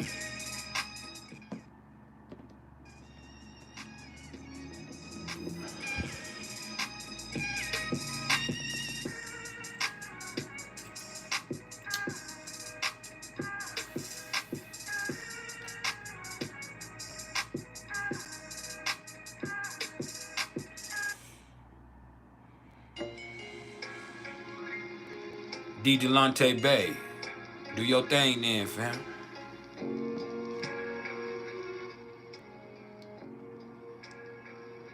Hold up. Let's talk about the PrIcElEs top 5 most difficult life paths in numerology. Because we got a lot to talk about here. And so, before we get into the actual top 5, I do have one honorable mention. All right? And for those of y'all that don't know your life paths, you calculate your life path by looking at the month. So whatever the month is, whether it's the 1st, 2nd, 3rd, 4th, 5th, 6th, 7th, 8th, 9th, 10th, 11th, 12th month, you take that number. If it's January, it's a 1. If it's February, it's a 2. If it's March, it's a 3. If it's April, it's a 4. If it's May, it's a 5. If it's June, it's a 6. If it's July, it's a 7th. If it's August, it's an 8. If it's September, it's a 9. If it's October, it's a 10, which is a 1. If it's November, it's an 11, which is an 11. If it's December, it's a 12, which is a 3. All right? And so you take that month, and you take that number, you drop that down. So like I told y'all, it's July. So it's a 7 right now. You take that 7, you drop it down. Then you take the date. Whatever date you were born. For me, I was born on the 26th. It happens to be the 26th today. So that's an 8. 2 plus 6 is an 8. You just don't simplify master numbers. And so if it's an 11, a 22, you don't simplify. There is no 33rd day of the month. So if it's an 11 or a 22, you don't simplify it. You drop that down. And so then the year is 2024. So that's an 8. Because 20 and then 24. So 2 plus 2 is 4 plus 4 is an 8. I was born in 86. So you look at 1986. 1 plus 9 is 10. Plus 8 is 18. All right. Plus 6 is 24. So 2 plus 4 is a 6. Right? And so you just see how that plays out. So whatever that is, you take all of those three now, those numbers you drop down from the day, the year, and the month, and you add them up. And then you might get 20, which is a 2. You might get an 11, like a 38, which is an 11. You might get something that is a 19, which is a 1. But there's also a karmic debt 19 to it. Because there's only 4 karmic debts. 13, 14, 16, and 19. And you can find those in any of your numbers. So by looking at any of your numbers, you might look at it and see that you have a karmic debt in there involved in the mix. So that just lets you know how you do it. Now, this right here is the PrIcElEs top 5 most difficult life paths in numerology. But like I said, we do have an honorable mention. And the only honorable mention on the list of the PrIcElEs top 5 most difficult life paths in numerology is the life path number 5. Because it's not necessarily bad, it's just crazy. There's a lot of changes that come with the 5 life path. And their life can be very exciting, but it can be very crazy. And unpredictable things happen to them and only them, that don't happen to anybody else. And they're being taught to embrace change and embrace freedom and to take risks, be willing to gamble, not to run from the changes that are confronting you. And so their life can just be crazy. So that can be hard sometimes, especially for those people that aren't embracing it. Now, that doesn't mean that it's always horrible, but it is something that needs to be looked at.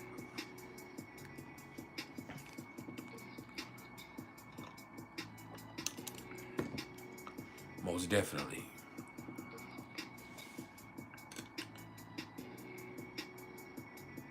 And then, hold on, let me check this.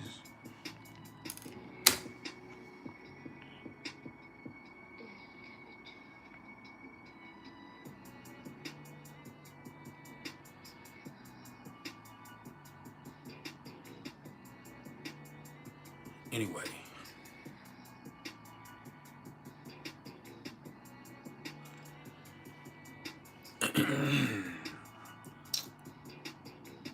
It was my pleasure to do these for you. All of that's why the number 5 is our only honorable mention. Now, I think it's time to get into the actual PrIcElEs top 5 most difficult life paths in numerology.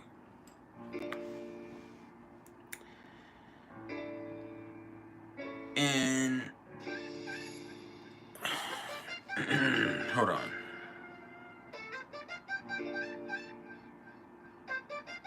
I like that vibe.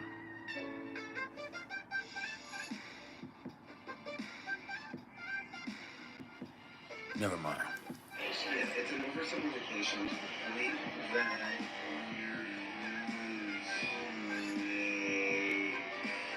see it. It's an over.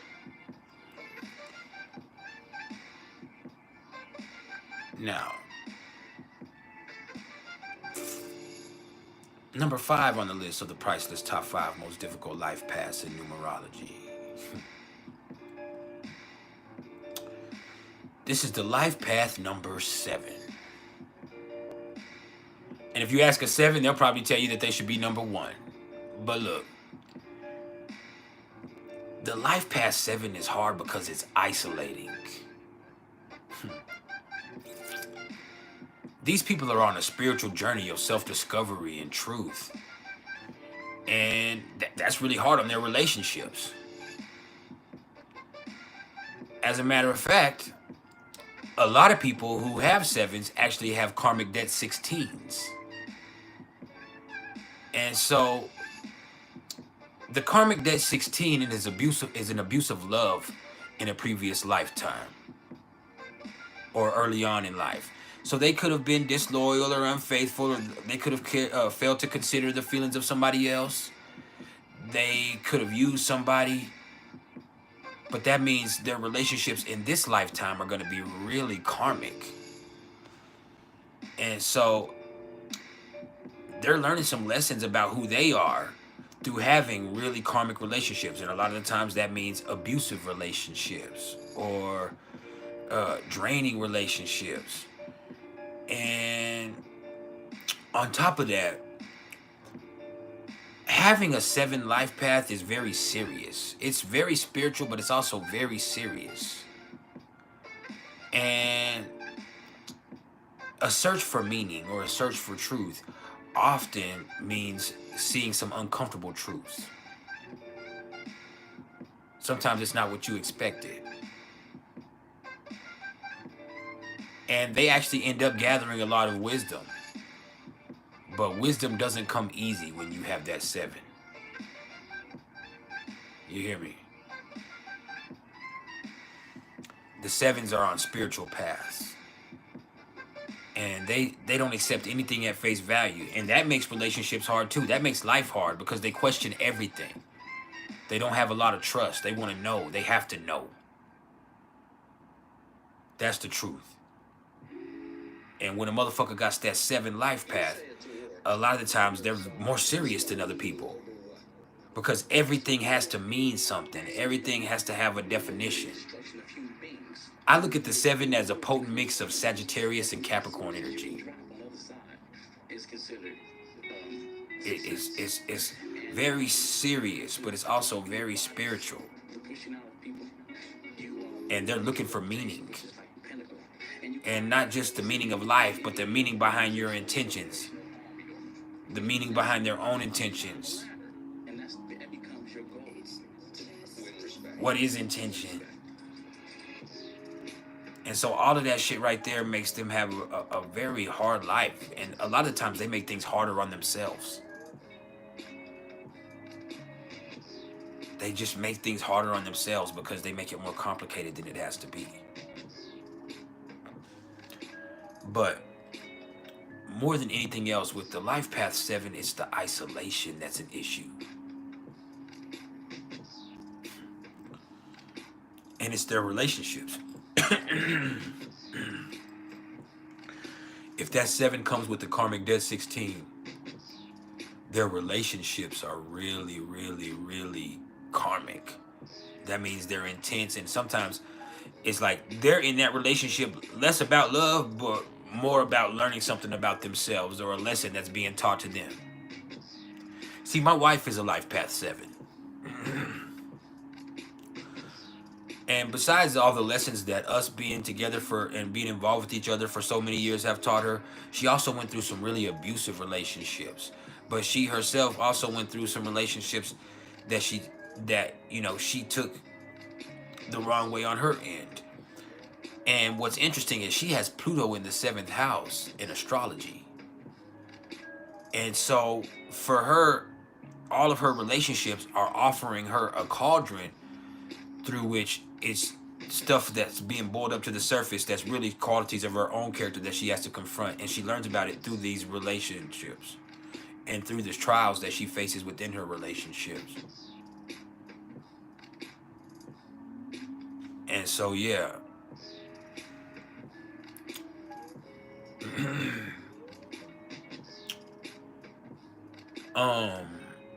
That 7 is hard. Tiger Lily, when you say, how do you come up with your karmic debt? You can find a karmic debt anywhere in your numbers. There's not a direct formula to come up with karmic debts, but you can look in your life path number and how that adds up. If it adds up to one of those four karmic debt numbers, you can look at the date, your birth date. If you were born on the 13th, the 14th, the 16th, or the 19th, you can look in your name and see if there's in any of your numbers a 13, a 14, a 16, or a 19 pops up, and then you'll be able to look.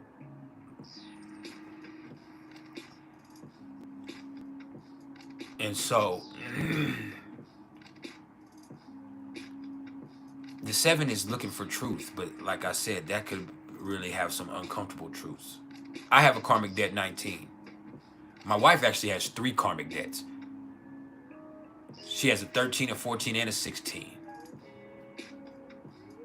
I have just a 19, but that 19 is the highest karmic debt you can incur, and that shit is crucial.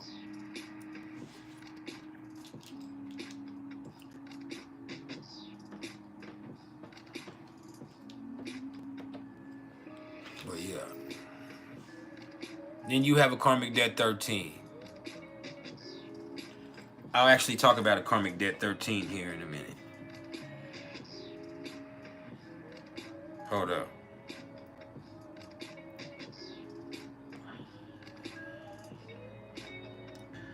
I'll actually address that karmic debt 13 in just a minute. I have to answer this real fast. But yeah, that isolation, that having to face uncomfortable truths, that constant questioning of everything, that's why the 7 is number 5 on our list of the PrIcElEs top 5 most difficult life paths in numerology.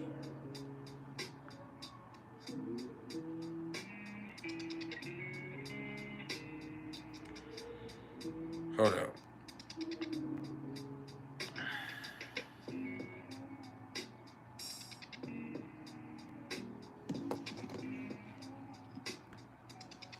Now,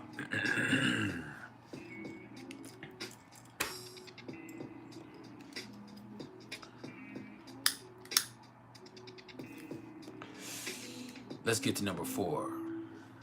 Number 4 on the list of the PrIcElEs top 5 most difficult life paths in numerology. Look, that she's going down the wrong pipe.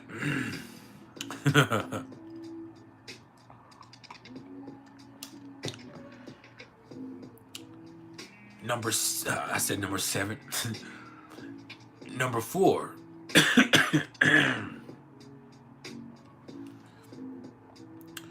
If I don't die right here from this shit.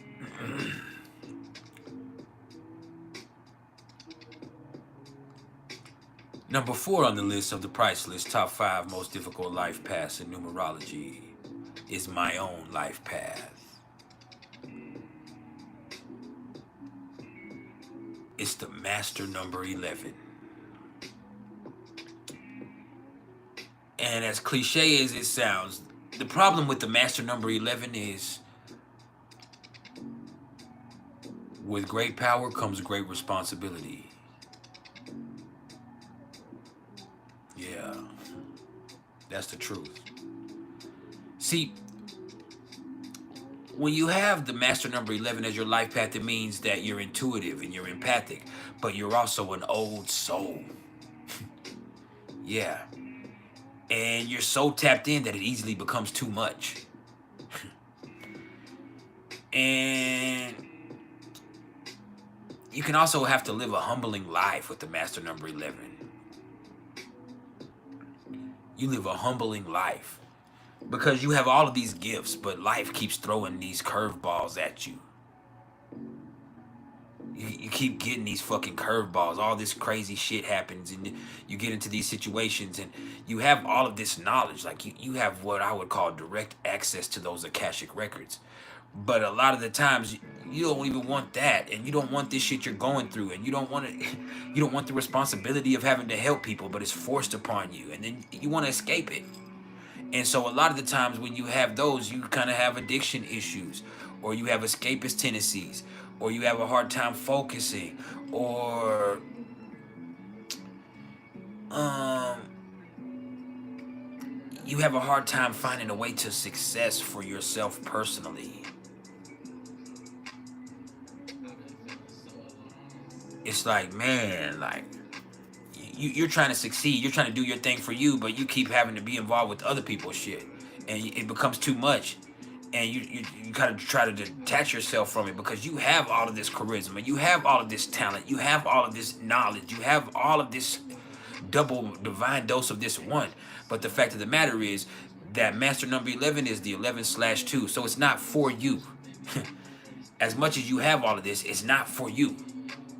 And I've had to learn that lesson over and over and over again in my life. I have all of this charisma. I have all of this talent. I have all of this knowledge.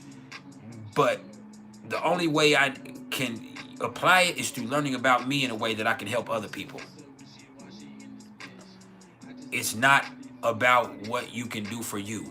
It's about what you can do to teach and inspire and lead other people. Yeah, you can be creative and you can make music, but that music has to be healing. It has to be something that's helping people. It has to be something that, at the very least, is bringing an inspiration to other people. Because anything that's low vibrational is going to be fucked up.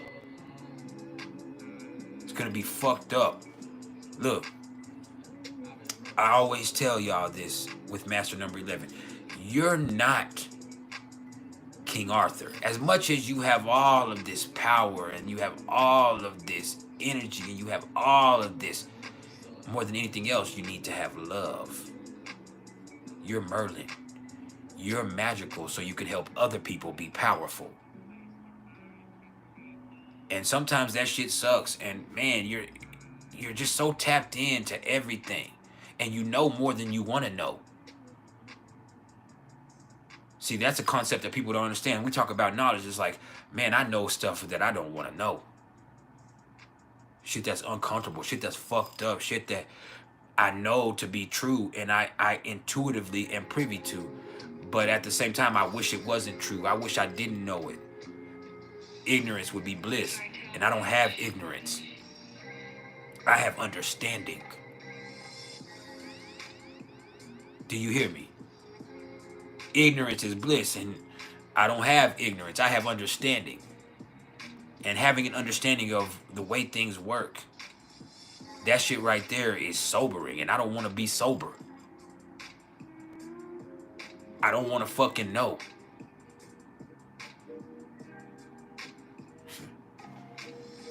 I don't want to feel, but I feel everything. I feel too much.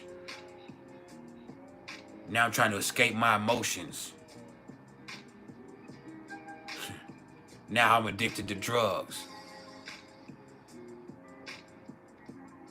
And then you also have some people who have to figure out the hard way that they use all of this stuff they have for manipulation, but that's going to lead them into a lot of trouble. Maybe incarceration, maybe death, maybe anything. It's because they're using those energies in the wrong way. Yes, you can be manipulative, but you can also manipulate people in healthy ways. You understand? You can manipulate them out of toxic cycles. You can talk to them and you can make them feel comfortable with you enough that they can see themselves. It's about perspective. But man, having that master number 11 as your life path, it means a lot of the time you spend your whole life trying to escape that path. You embrace it and you're proud because it sounds so cool to be a master number 11, but then them feelings, oh man, them feelings are too much. Sometimes it's so much that you have to create things. You have to do something inspirational. You have to get involved with spirituality. You have to meditate. You have to get some type of practice that gives you a buffer between you and everything else. You have to find some way to calm down. Calm down. It's a lot. It's too much. And all of that is why the master number 11 is number 4. Number 4 on the list of the PrIcElEs top 5 most difficult life paths in numerology.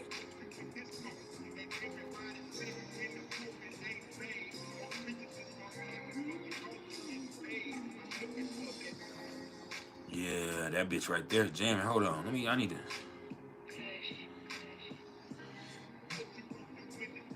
I need to run that back.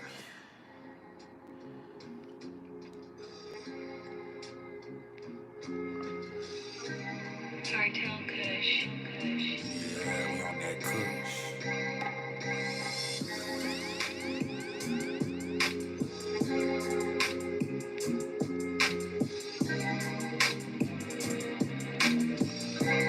Shout out to Cartel Kush.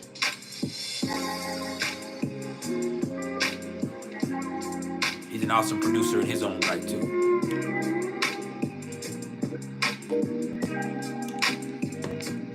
He's actually my cousin.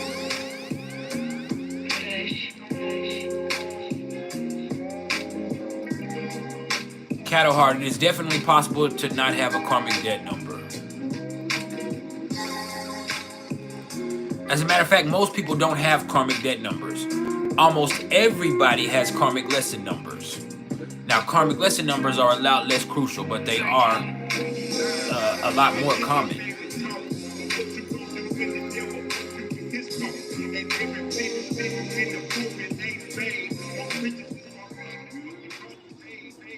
As a matter of fact, in the thousands of numerology charts that I've done, I've only seen one person who didn't have any karmic lesson numbers or any karmic debt numbers. But other than that, almost everybody has karmic lesson numbers. I have 4 of them. Watkins Cat House has 3 of them. Sometimes people have 6 of them. But most of the time, people have between 1 and 3. 4 is when they start. That's where you have a lot of them. I have 4. I have a karmic lesson number 2, 7. No, 2, 6, 7, and 8. Yeah, 2, 6, 7, and 8. And so, yeah.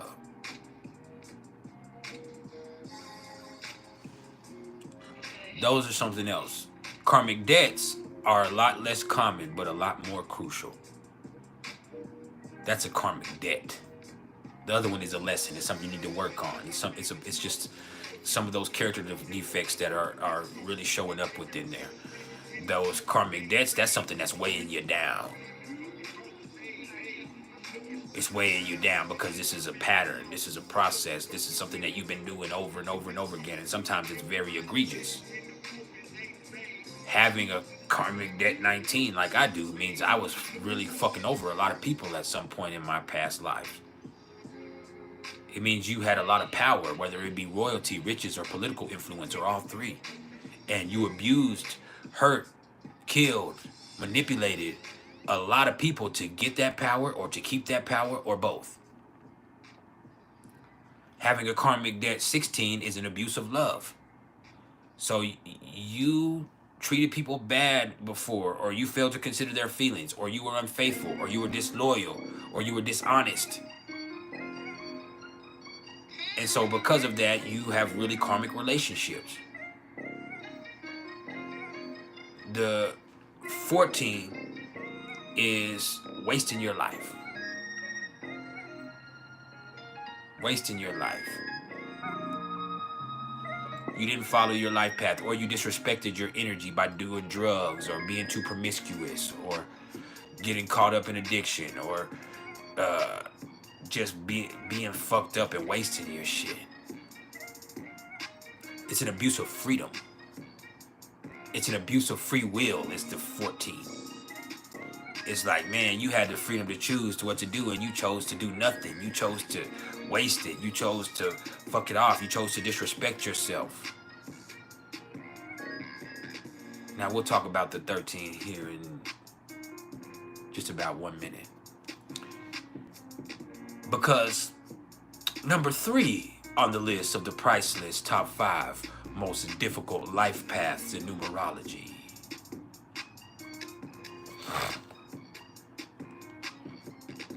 This is the life path number 4.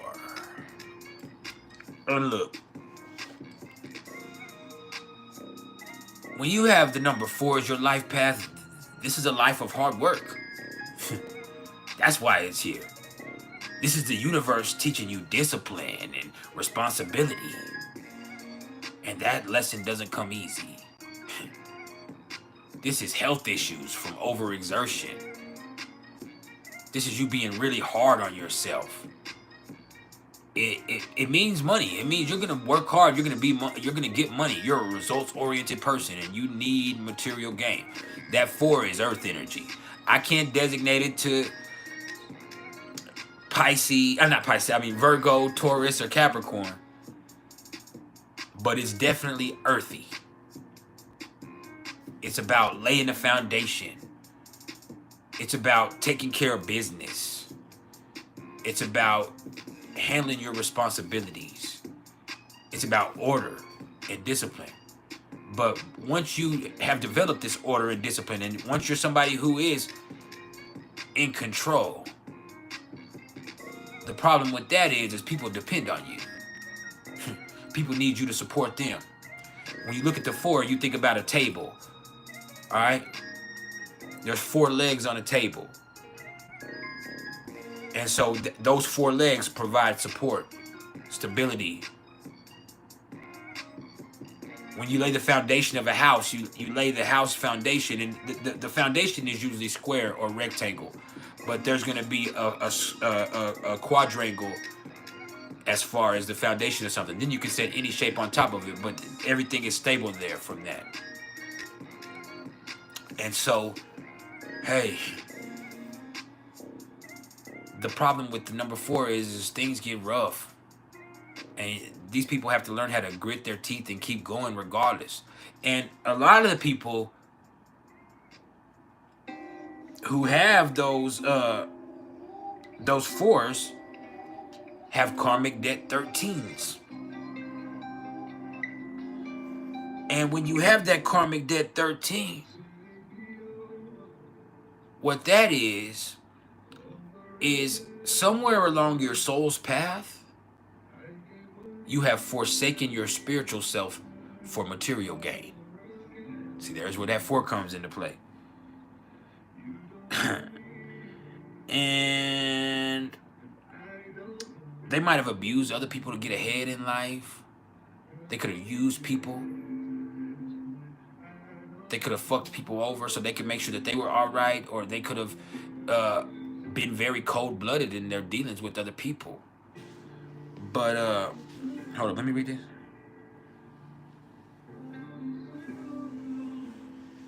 But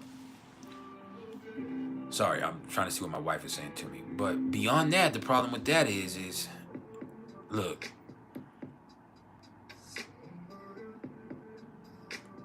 what we see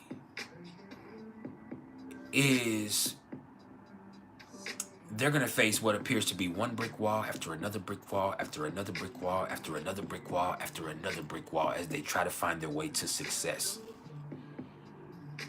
Do you hear me?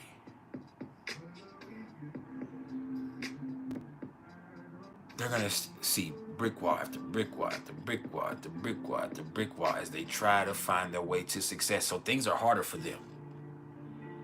And they have to keep going. They have to grit their teeth and keep pushing, keep searching, keep working, keep going. Why? Because they have responsibilities.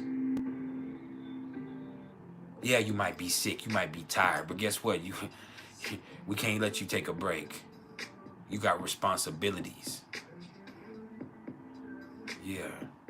Yeah, Jay-Z is a 4, but Oprah's a 4 too. That 4 comes with money, but look at all the people that they have to take care of.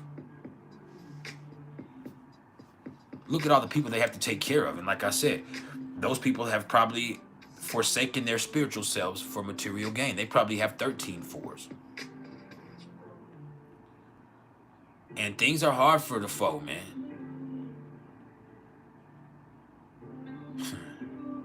I'm telling you. With the 4, you have people that you're responsible for. With the 4, you have things that need your support. And you can work yourself to where you're sick, but you also have a responsibility to yourself. And you have to learn that in the process of having a life path forward. So at some point, you're going to realize you're overextended. You're overworked. You're exhausted. And then you have to understand that you have a responsibility to yourself. Beyond success, but to your health, to your quality of life. Sometimes they're forsaking their quality of life because they want to get money.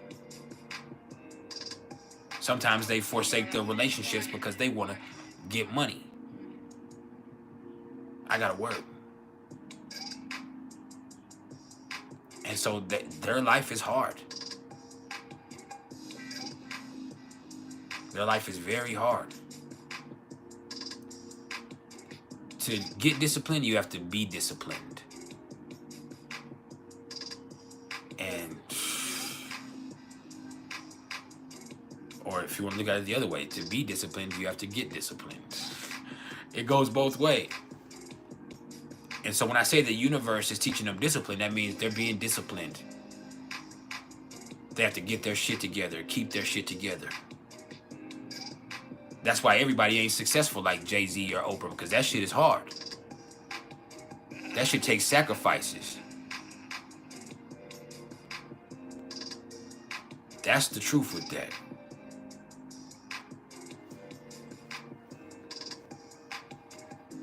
The 3 ain't hard. No matter what they try to say in this chat, the life path 3 ain't hard.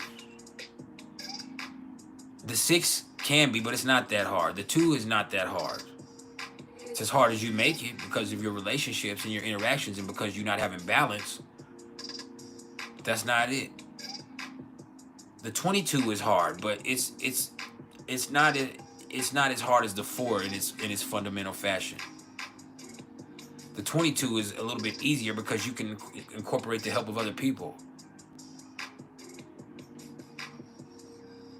It's not just about you. It's about you doing something that's leaving a legacy. This is building a foundation. The fundamental 4 is building a foundation. The 22/4 is leaving a legacy. And so there is a difference in that. Because you can leave a legacy a multitude of ways. So you're trying to build something that helps people or something that goes beyond just your life. And so you're trying to, you're going to have to establish connections with other people, and you're going to have to incorporate other people. It's not just you doing it all on your own. So that 4 in its own fundamental way is a lot heavier.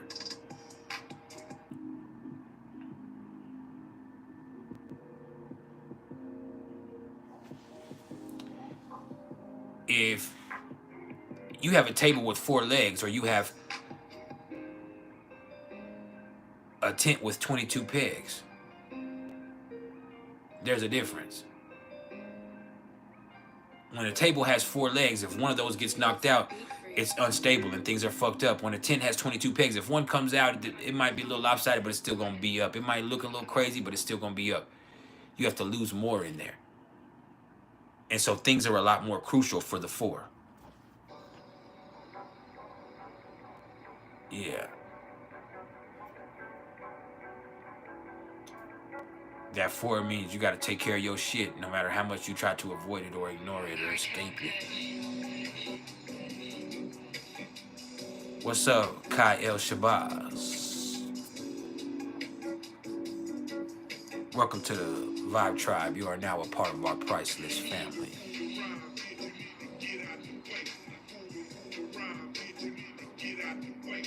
The life path 3s are easy. This is about enjoying life and making friends and being creative and talking to people. It's just they can deal with some hate and some messiness with the 3.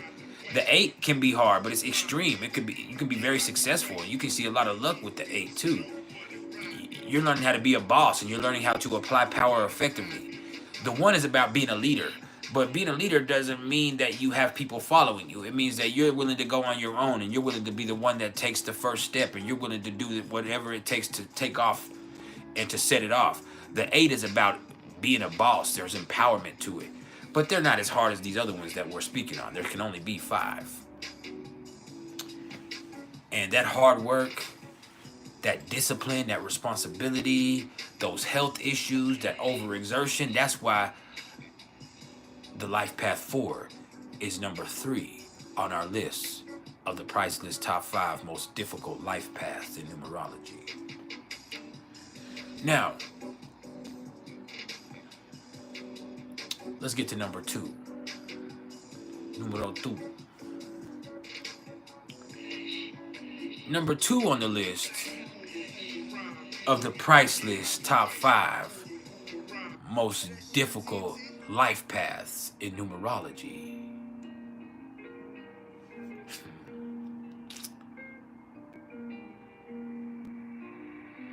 It's the number 9 life path. You asked for it, here it is, cattle heart. See, look,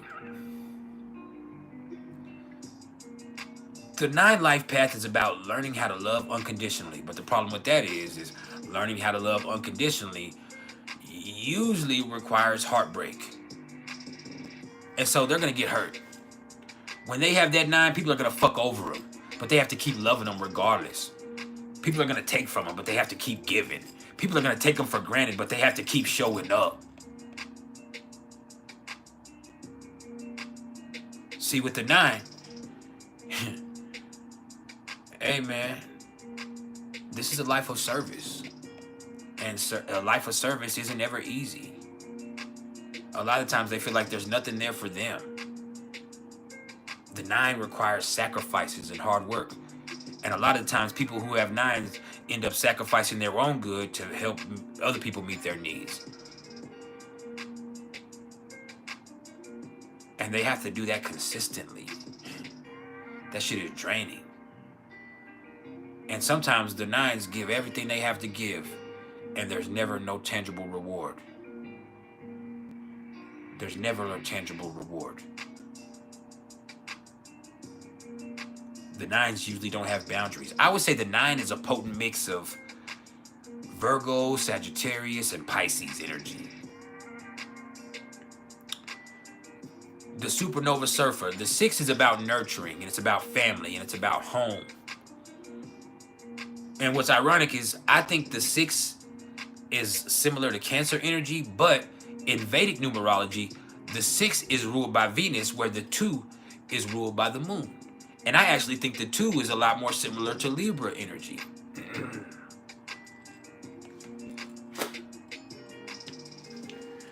But yeah, they're gonna have to learn how to love unconditionally. My nose is all stopped up. But sorry. The 9, man, sometimes they have to put away their pain to help ease the pain of other people. 9s experience heartbreak and loss. But sometimes they have to go through that loss. And they're only rewarded by fulfilling their soul's need to ease the pain of other people. And I'm going to be honest with you, the 9s sometimes are given a lot. They can be given a lot of money, or they can be given a lot of talent, or a lot of charisma, or all types of stuff, but they're expected to give a lot. See, it's not always directly. There are sometimes where 9s need to inspire people, but that means they're going to have to work tirelessly to inspire people. And so, man, that shit can be hard. Sacrificing, meeting your needs. Sacrificing your happiness to make other people smile. That shit's crazy. I know a lot of comedians who had 9 life paths. And ironically, a few of them ultimately ended up killing themselves because they made other people laugh all the time and they brought joy to other people's hearts, but they themselves inside were hurting. And there was nobody to take their pain away. And There's a lot of times where they love people who didn't give a fuck about them. That's the life of a 9. Having your love for your fellow man be at its zenith. You caring so fucking much and being there so fucking much that a lot of the times you fail to care for yourself properly. You fail to care for yourself properly. You always out there. You always show up. But ain't nobody showed up for you. You gave everything you had. Now you're doing without. And nobody's asked you if you're okay. And guess what? If you get something else, you're required to give that too.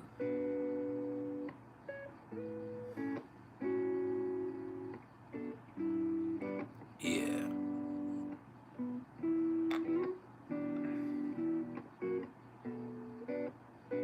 There's no acknowledgement for it.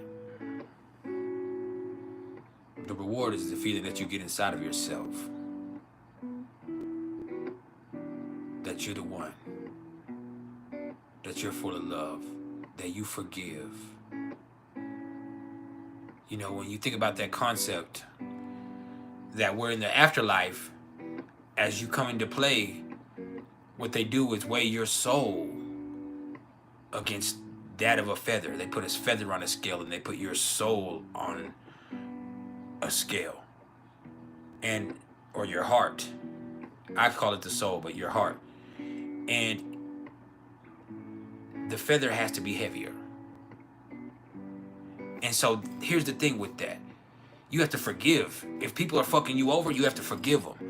If life is doing you dirty, you have to feel like, hey man, this is just a part of the path. You have to learn how to have faith. You have to love regardless. You got to release it.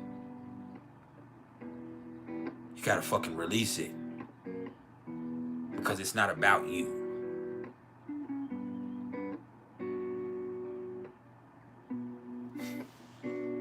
That shit's hard. It's frustrating. It's painful.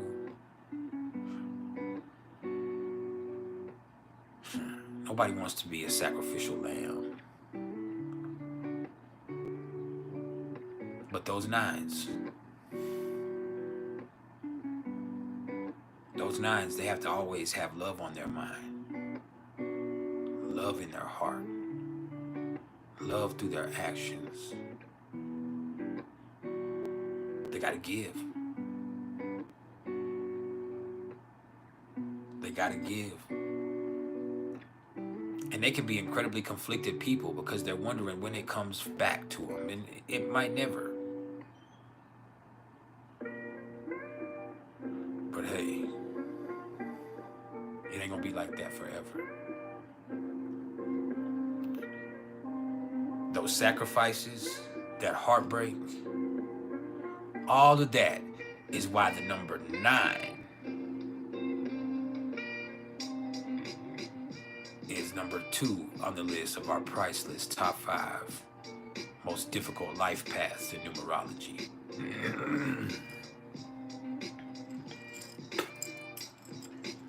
And so that brings us to number 1.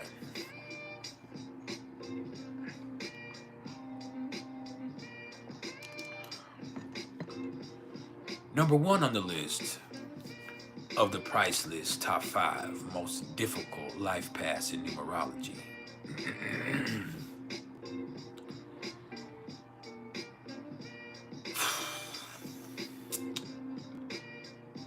This is the master number 33. Number 1 on the list of the PrIcElEs top 5 most difficult life paths in numerology is the master number 33. See, let me turn this down just a little bit. The 33s are master teachers. But the problem is, when it comes to being a master teacher, that means their lessons always come the hard way. That 33 means their lessons always have to come the hard way. They deal with death. They deal with addiction. They deal with financial and spiritual hardship. They face rough ass shit in their life, man. Like, one of my students and the people that I've been close to that I've known her for 20 years. And she didn't know anything about her life until then. And we'd known each other, and she did, you know, she smoked and she did drugs and she sold drugs and she had kids. But her daughter, her 18-year-old daughter died of a fentanyl overdose 4 years ago. And I actually had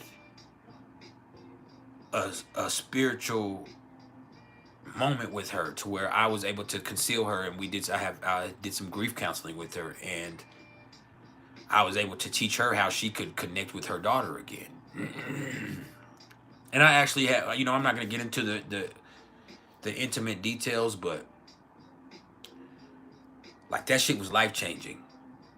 What happened with her daughter, and then that right there, it allowed her to get into her spirituality. And she realized she's a 13.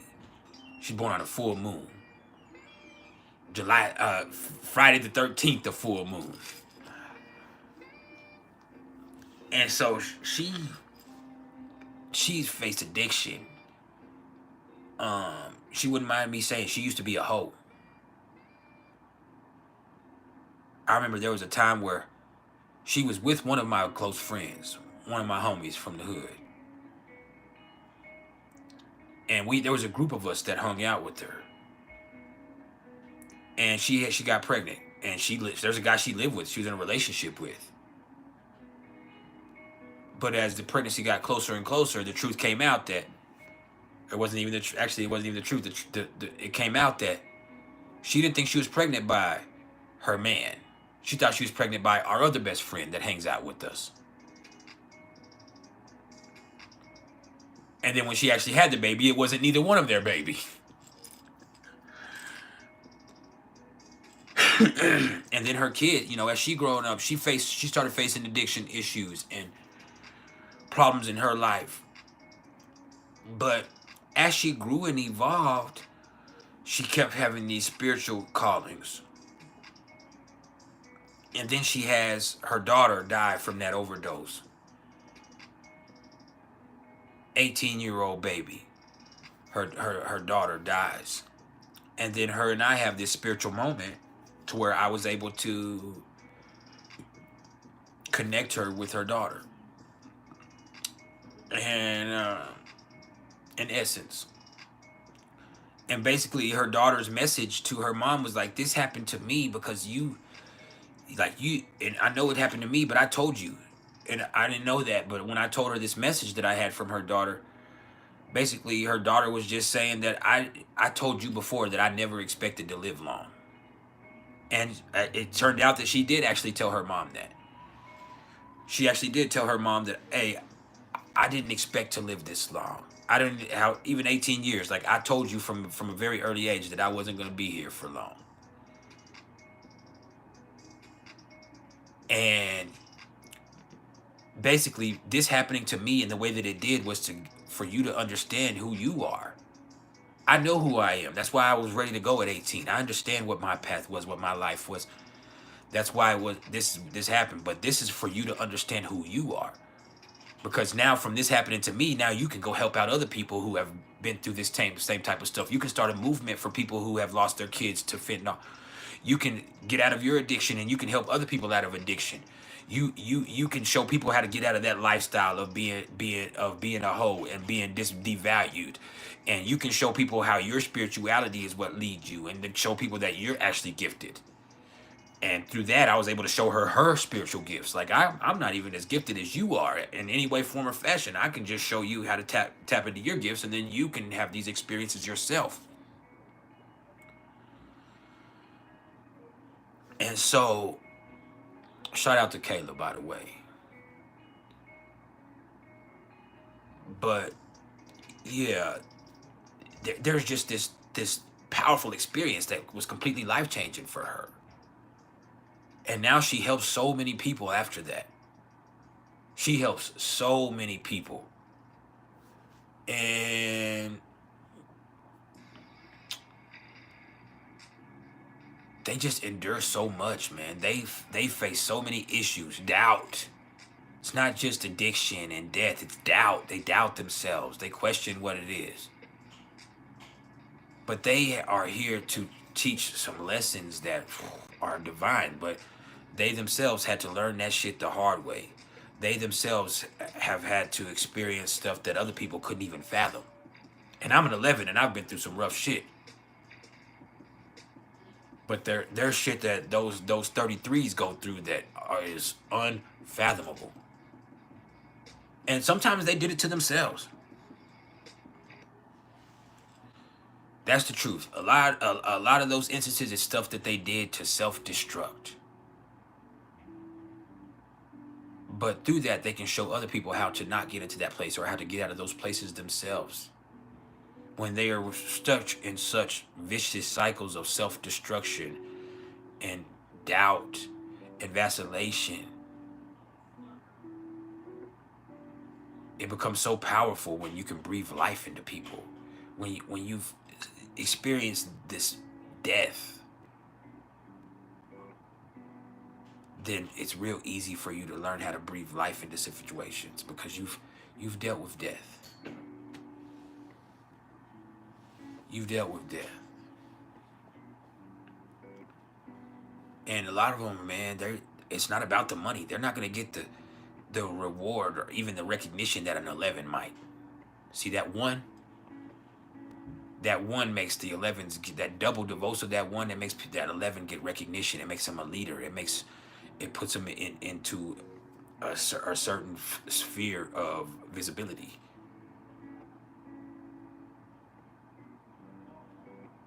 But that 33 is a 6. And so the people that they talk to behind closed doors, the people who they helped personally that doesn't get recognized, that comes into focus. The shit that they do that's going on behind the scenes. You know, and a lot of times they have to heal their home. Before they can help the world, they have to heal their home. And they come from homes where they were abusive. They come from homes where they felt like they were valued or they felt stifled.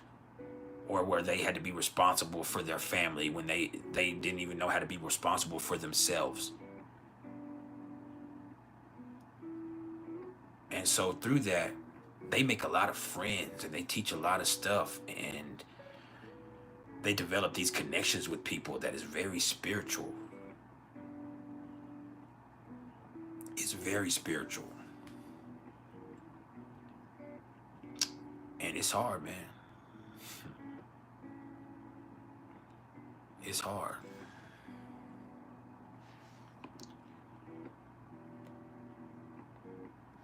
And all of that is why the master number 33 is the number 1 most difficult life path in numerology. So just to review it, we're going to go over it one more time. And so, in review, the only honorable mention on our list of the PrIcElEs top 5 most difficult life paths in numerology is the life path 5, because they go through so many changes. The unpredictable happens to them. Shit just comes up out of the blue. They're forced to move. They're forced to readjust. They're forced to reconsider. They're forced to leave. They're forced to dig in. And so for them, it's not always hard, but sometimes, man, it feels unstable. feels unsure. And that's hard in itself. But it all depends on how you are and how you deal with change. If you can be free in your expression and you cannot run from the changes that are confronting you, you'll be fine. But if you can't, it's going to be an issue. Now, number 5 on the list of the PrIcElEs top 5 most difficult life paths in numerology.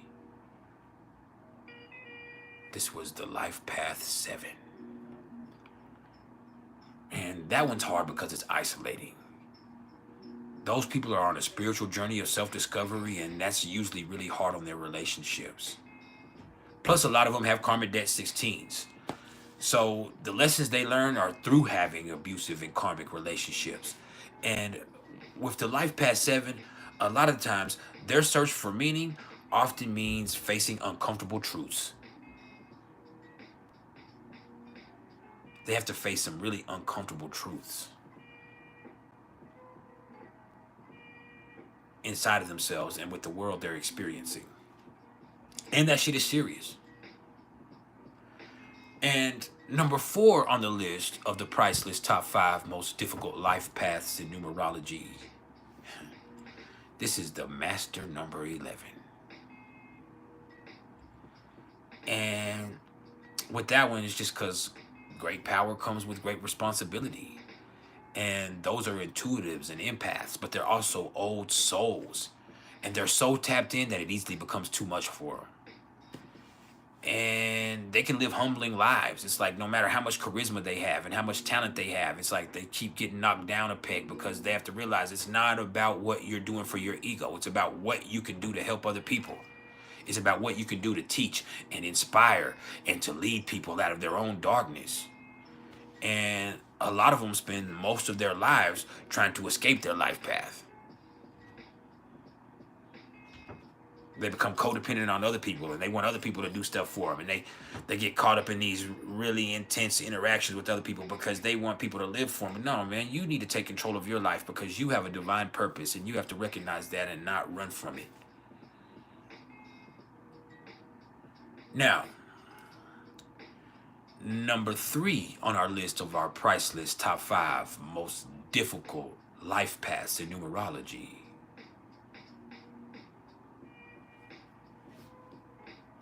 The 4. And look, the 4 is a life of hard work. It's the universe teaching you discipline. And it's about taking responsibility for your life. It's about laying a foundation. And there can be health issues from overexertion. There can be problems with finding your way to success. There can be people depending on you because you're the one who works the hardest and you're the one that they can depend on. And you have to grit your teeth and keep going regardless of how hard it gets.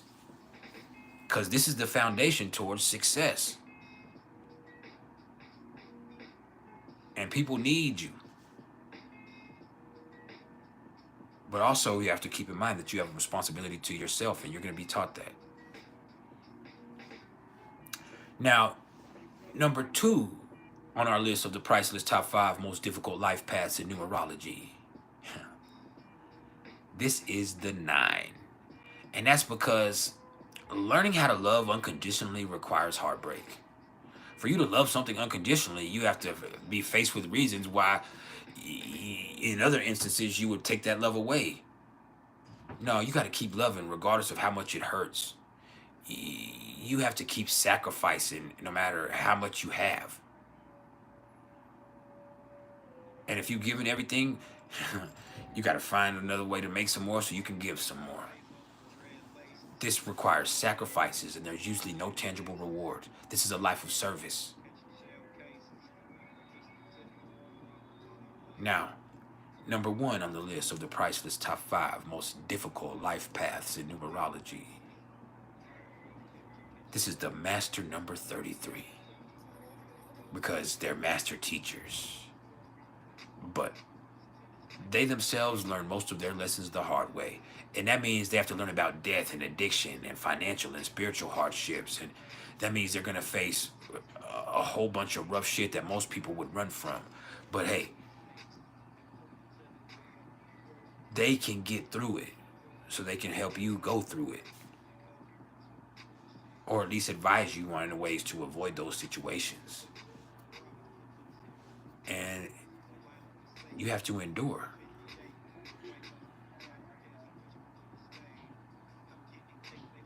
That's what that was, cuz.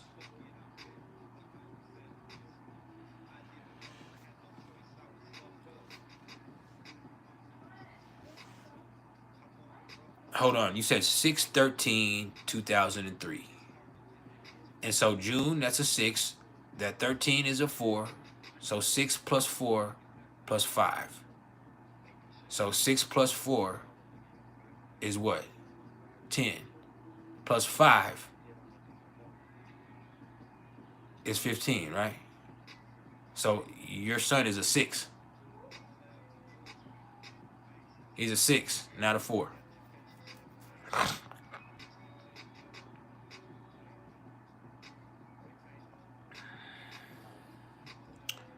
And that's the priceless top 5 most difficult life paths in numerology. We're here for 24 more minutes. Let's make the most of it, and then I gotta go. All right? So if you have any questions about numerology, this is a perfect time to get them out. And I want to once again remind you, the best way to get those questions answered is to get at me. All right? No, wait, did I get that right? Now I have to look at it again. 6 plus 4, yeah, plus 5, yeah. That's 15, that's a 6. But get at me for a full numerology reading, which for anybody that sees this live session today, this live stream today, I'm going to offer you those at 20% off. So for those audio recorded versions, that would be $69 instead of $99. Really, that's 30% off, but we'll do $69 instead of $99. And that's only for this weekend and for people who see this live session. All right? Because I ain't going to be back till next week. And I'm also looking to take on another student, another apprentice. And we can work out a payment plan, but I'm before the classes start, I have to be paid in full. And that would be, I say 11, but it usually ends up being more than 11. That's 11 hour-and-a-half courses on Zoom, to where we're on there for an hour and a half together, and I'm teaching you how to read charts.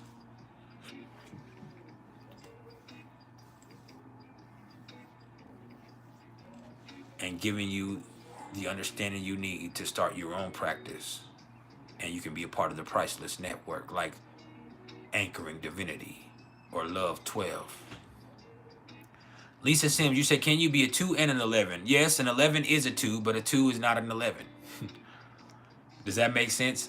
An 11 is also a 2, but a 2 is not an 11. If you're a 2, you're a 2. But if you're 11, you're also a 2.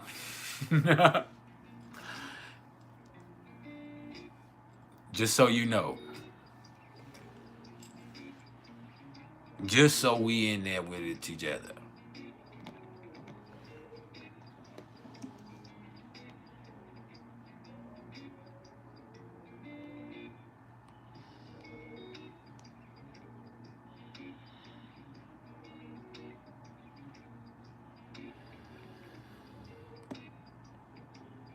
Just so we know.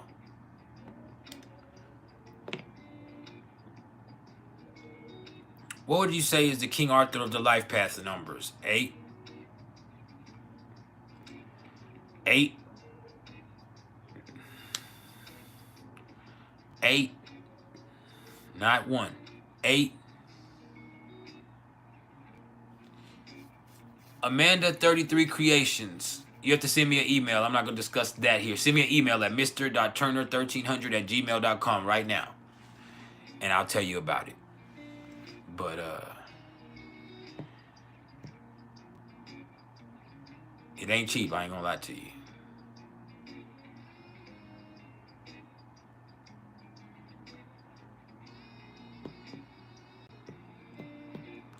It ain't cheap, but it's priceless. because you're able to start a business from that yourself and start doing your thing astrologically from there, from that point forth on your own. Is priceless.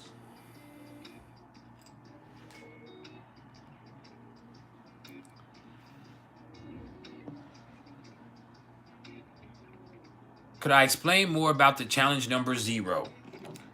There's not a challenge number 0. You have, what you have is, or you do have, oh, the challenge number 0. I got it twisted.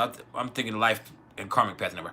The challenge number 0 means that the choice of what to do with your life is entirely yours. That means you're an old soul. And that means you've already struggled through all of the other challenges. All right? That's what it means. And so when you struggle through all of those other challenges, that means during this period of your life, you have free will. But that's not a break. You could actually see all of the other issues through 1 through 9. Or you could wander through life aimlessly. Or you could decide to rise above everything that you've been through in your life and use this as a way for you to teach people. Since you have all of this knowledge and you have all of this experience and you have all of this understanding, then what you do is use this energy or during this time to help other people. But you could also fuck your life up, because with this 0, you could choose to, with the free will that comes from that 0 period, you could choose to do something that's non-productive or something that also might be egregious to the point where you incur a karmic debt. And so the thing is with the 0, it means that you've already traversed all of the other challenge numbers. And so the reward for doing that is you got this 0. You're an old soul, you got this 0. You're free will. I actually have a 0 as my 3rd and 4th challenge. I just started a 0. And I have 0 throughout the rest of my life. But that's for me, that's kind of scary. It's like, damn, does that mean I'm going to die? But more than anything else, it means the choice of what to do for you is yours. You actually have an old soul. You struggle through all of the other challenges. So what you need to do now is rise above all of those other challenges and use this energy and this understanding that you have to teach and help people. Or if not, you could end up wasting it or do something that ends up actually seeing you incur karmic debt. And so the 2 actually, not the 2, the 0 actually is crucial. I saw her say something about it too, and it threw me off. Now, when it comes to the life path 8, the 8 is about empowerment. And so the 8, you're going to see people boss up during their life. They're going to become empowered. And you see, the 1 is about being a leader, but the 8 is about being a boss. And there is a difference. Hold up, I got something in my eye. Ah, shit. But the difference is the 8 does involve other people, and it involves power. And you're going to see success. It might not be financial success, or it might be, but there's going to be accomplishment. There's going to be power. There's going to be promotions. And people with the 8 are going to see themselves be in charge of other people. But to do that the right way, you have to have honor. You can't be dictatorial or tyrannical. You have to treat people the right way and be fair with other people and lead them to fair solutions. And you have to do right by this power. Or if not, you could end up with a 19. And that can end up being crucial. So the 8 is more or less about empowerment. Now, it can be extreme. And in Vedic numerology, the 8 is ruled by Saturn. And so Saturn is control. It's not just fear or time or hardships. It's also control. And so that 8 is about taking control of your life and taking control of situations and taking control of things. And in my understanding of numerology, the 8 just means that at some point it's calling your power in and then wielding it.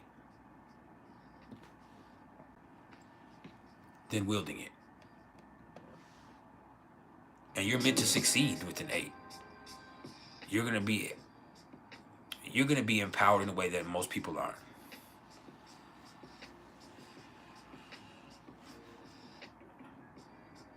Yeah. It's not just being a leader, it's about leading effectively. That's the 8.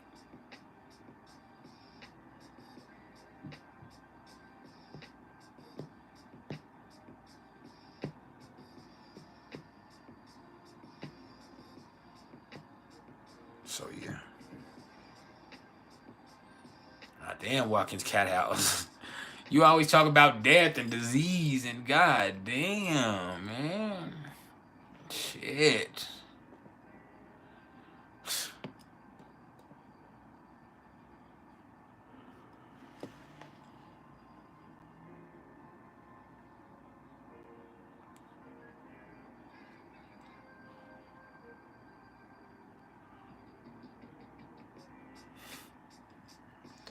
What the fuck?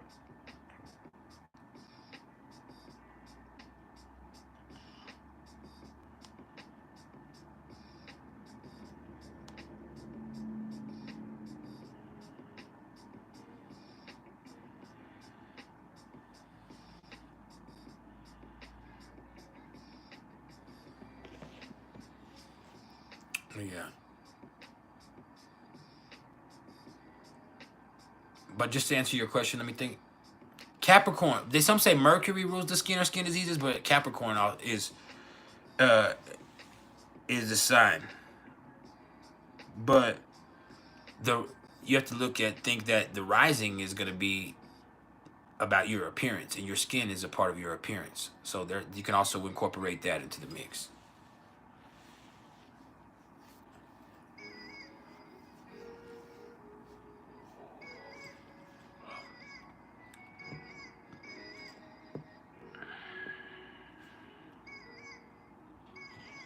But Capricorn rules body hair, skin, ligaments, tendons, joints, knees, spleen, bones, teeth. All right. But Libra, I also read that Libra can rule it. Libra rules the lower back, the kidneys, the skin.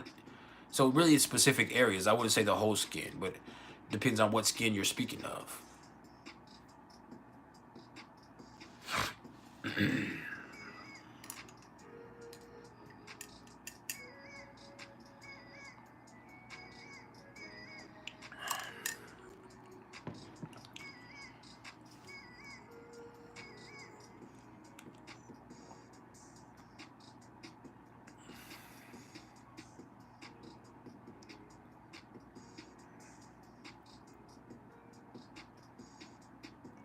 Just vibe.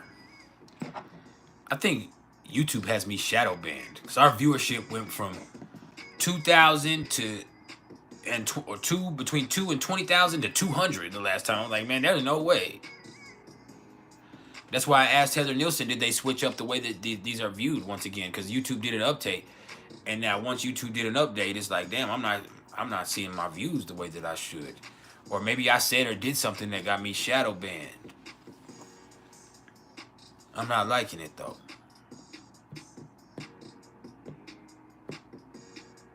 They're trying to clip my reach,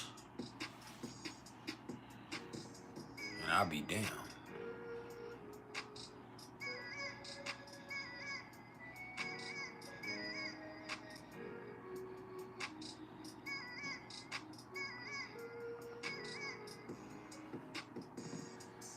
Got me fucked all the way up.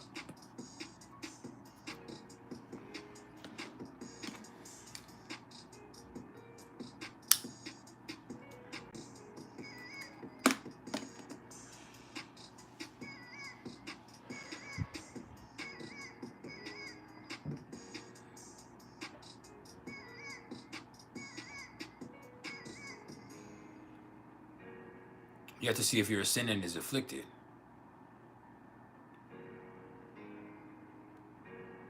Are there any extra energies influenced by Leo this season? I mean, for a while there, you had the sun, or for a few days at least, you had the sun, Mercury, and Venus in Leo.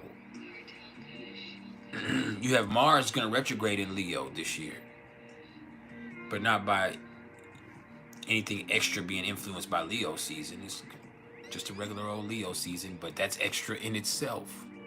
You get what I'm saying? Like, that's extra on its own.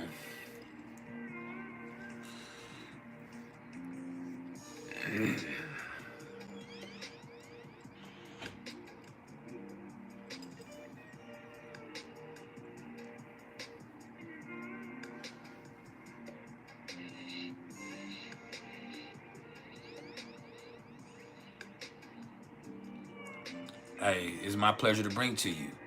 Welcome to the family. Kai El Shabazz. You are now a part of the PrIcElEs family.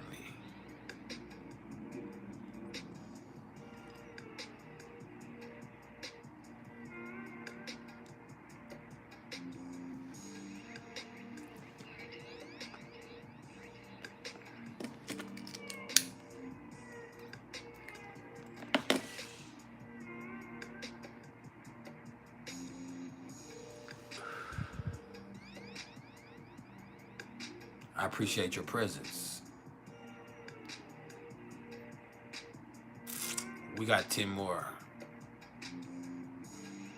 minutes.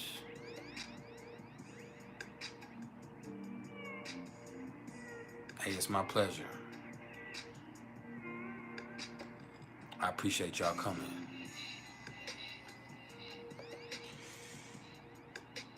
You said you have most asteroids conjunct Jupiter and Pisces. What does that mean? You have a lot of spiritual gifts and you have a lot of positivity.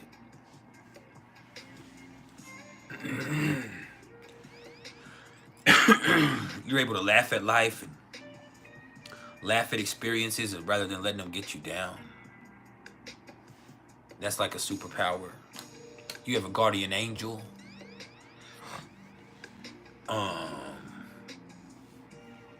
Yeah, you are a guardian angel. All of that shit. You have to excuse me.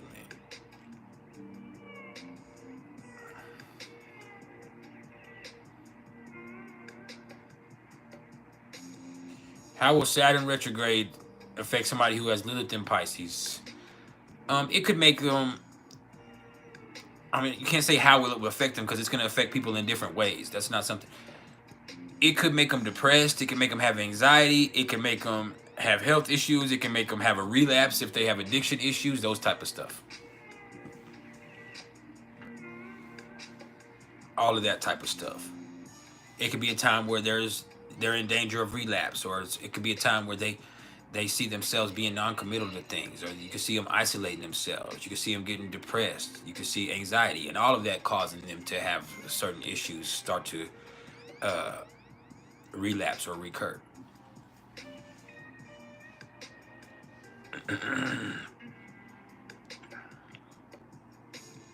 So yeah, all of that.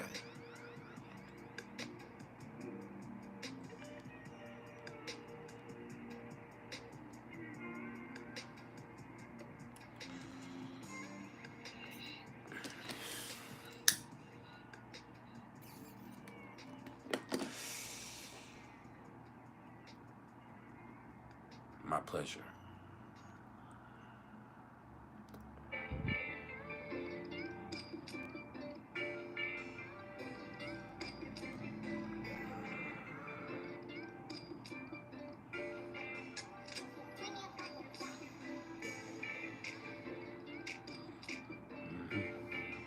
That's the vibe.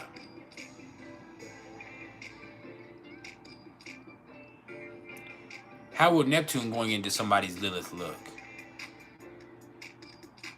Delusional in the motherfucker, conflicted. If it's going into Aries, I mean, you can see them wild out. And maybe they're finding themselves. That's the thing. It's like they're wilding out, but they're also finding themselves.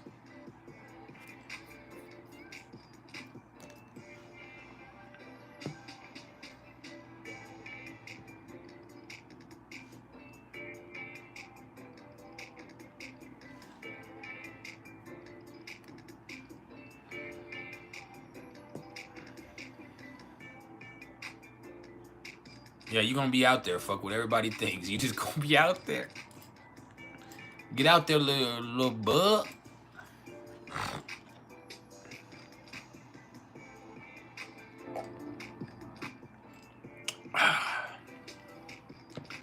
What if Saturn and Pluto are together in your 5th house and they work together? Then you ain't having no fucking fun.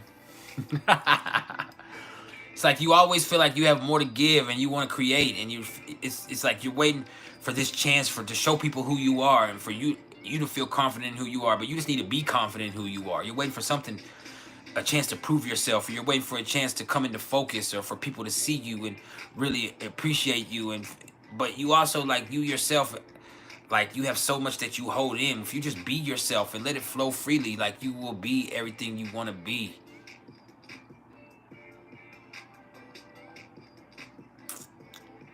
Yeah, you're gonna be out there. Marcus Cat House finna get out there. Life path 1, are they more independent? They are learning to be independent. It's not like it's their soul number. You get what I'm saying? Their soul number is what they already are. They're naturally that. That life path is something that they're coming in. It's not just what they're maturing into, like the maturity number, but it's something that during their life they're developing. So they're developing their independence, their self-reliance, their courage. And a lot of times they get it at some point, but yeah, they're developing their independence, their self-reliance, their courage, their confidence, all of that.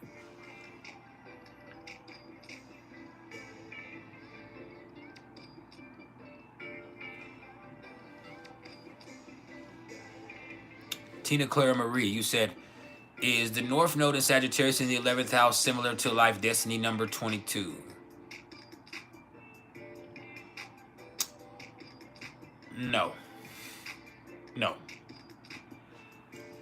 That life destiny number 22 means you're here to, you're gonna, a part of your destiny is to leave a legacy here.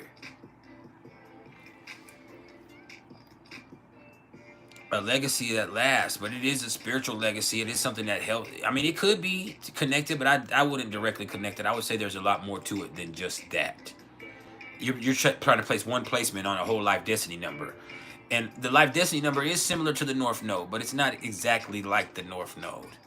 Hell, the life path is kind of like the North Node. So both of them together are a lot more indicative of the North Node. But I would just say the life destiny number is not the same as, there's no such thing as a direct correlation. There are similarities, but just because something is similar doesn't make it the same. And so I think that is a part of it, but I don't think it's the whole thing.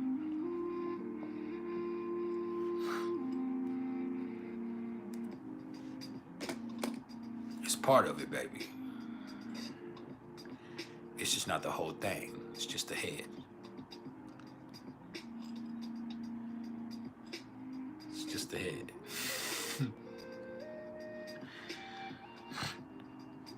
Stop trying to get me in trouble.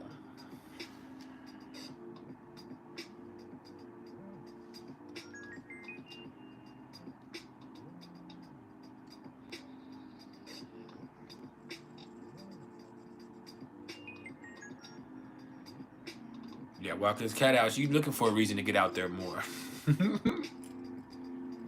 You need to, because I'm tired of this depressing shit. We need to, because your ass is depressing.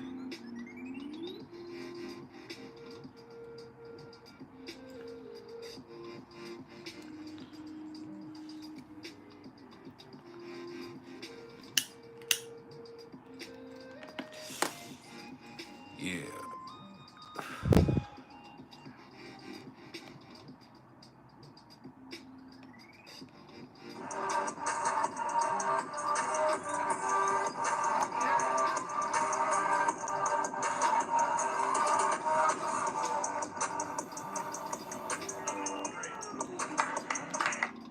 No. We can't say that. The one is not a boss up. The one is self-awareness. It's not a boss up. It's just awareness. It's action. It's leadership. The boss is something else. The one being a boss is something else. No.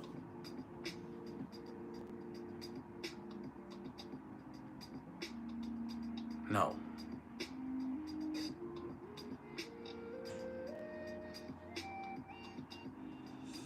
Ones are being honest. It's all of that. It's like Aries and Leo energy, but more Aries though.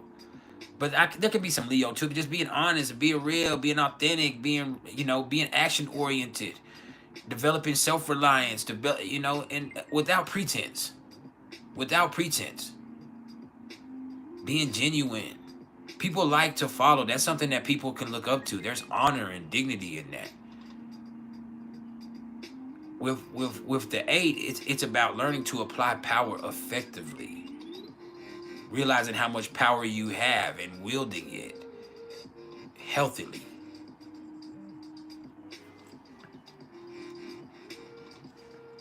It's about succeeding. You're doing something with that 8. With the 1, you're being something. With the 8, you're doing something. You hear how that goes right there? With the 1, you're being something. With the 8, you're doing something. Ooh, I like when I say that shit. I be saying that shit too. Yeah, man.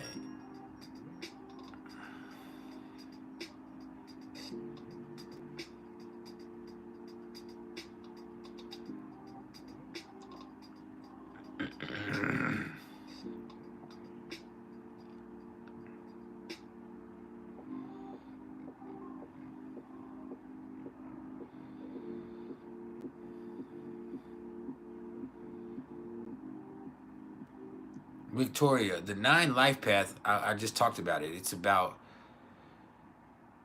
helping people. It's about inspiring people. It's about learning how to love unconditionally. It's about sacrificing your well-being sometimes to help other people. It's about giving. It's about teaching. It's about love.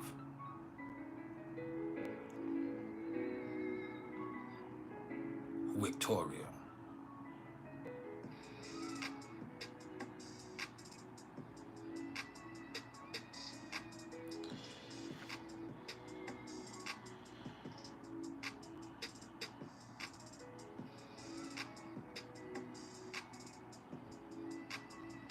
My entire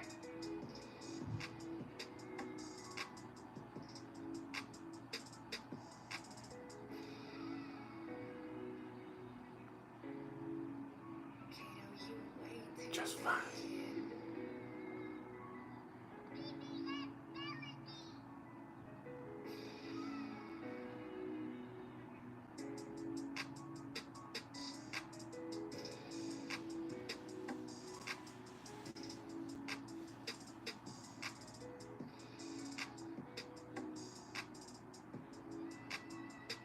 Soul urge, heart's desire, soul number 33. You just inside of yourself are very nurturing. You want to help people, but not just your family, everybody. Like you're here to help everybody and nurture everybody and teach them and nurture by teaching. So all the stuff you've been through, like you develop intimate dealings with people, all the stuff you've been through, like you have a natural way of connecting with people that really makes them hear you. And people can hear you when they don't hear anybody else, but they also become dependent on you, and they also get really caught up in their relationship with you because sometimes they feel like they need you. But you yourself, you just have this need to teach, this need to take everything that you've been and to care for people in a way that's also teaching them.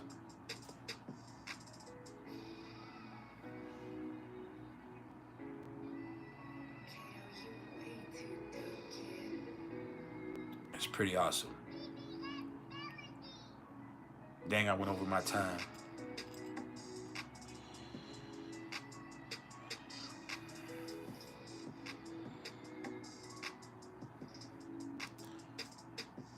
What's the difference between a soul urge and a destiny number? A destiny number is what you're doing. The soul urge is who you are. I mean, it kind of goes back to what I was like the 1 to 8, but the soul urge is who you are inside. It's like your moon sign in astrology. It's your deepest desires and your dreams, and it's your inner and most private self. It's how you feel inside of yourself.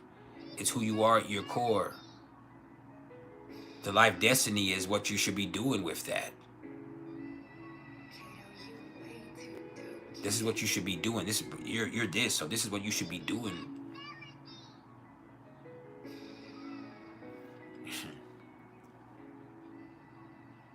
I'm a master number 11, Victoria. I am a master number 11. And my soul urge number is a master number 11. My soul number or heart's desire or soul urge number, that's a mastery number 11. My life destiny number is a 3. Or expression. The life destiny is also called expression. And so that's a 3. My personality number is a 1. My maturity number is a 5. My balance number is a 5.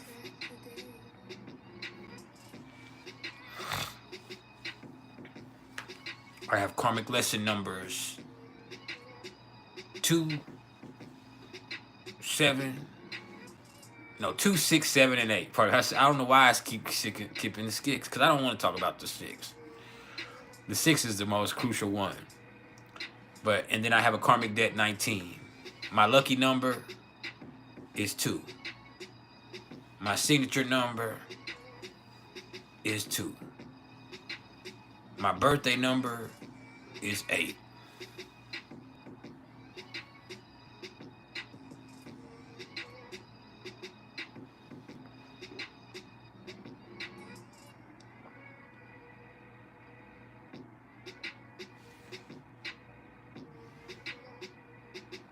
So yeah. Your soul urge is 4. Your destiny, I mean, you got Capricorn, a lot of Capricorn energy, a lot of Earth energy. Your life destiny number is a 9. So, I mean, you're here to how to love unconditionally. You got to learn how to let go and forgive. Ironically. And you're going to get your heart broke. But you got to forgive. Your life path is an 11. All the forgiving and loving and work you do is really to help other people and show them that they can get through. You have a lot of gifts, but you're going to go through a lot of shit. And it feels like it's a lot. Is Capricorn the sign of sacrifice, or is it Pisces? Pisces. Definitely not no fucking Capricorn. Capricorn ain't sacrificing shit if they ain't got to. Capricorn is the sign of ambition, control, maturity, discipline, hardship, toughness, stamina. That's Capricorn. Pisces is sacrifice, forgiveness, faith, acting, divinity, gifts, isolation, all of that. All of that.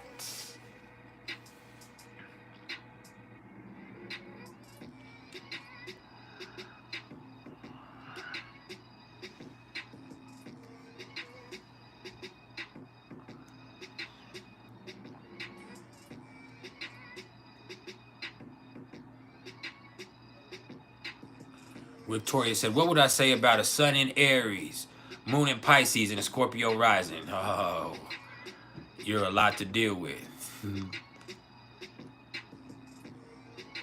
You feel everything deeply, and you act on it sometimes. And sometimes it's not even your own impulses that you're acting on. It's just what feels right. But you're also very sensitive. And you're strong because you're so sensitive. You're very sensitive. You're very strong.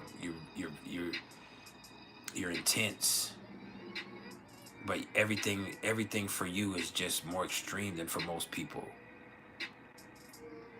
You think about Pisces and Aries are there together close, but Aries is the start of the zodiac. Pisces is the end. So those are two extremes in itself. And then that Scorpio rising makes you operate at extremes. And it's real hard for you to change course once you set sail. So it's best that you make sure that you're heading in the right direction before you ever leave harbor. And that's on anything. And unfortunately, you're influenced by everything. So, yeah.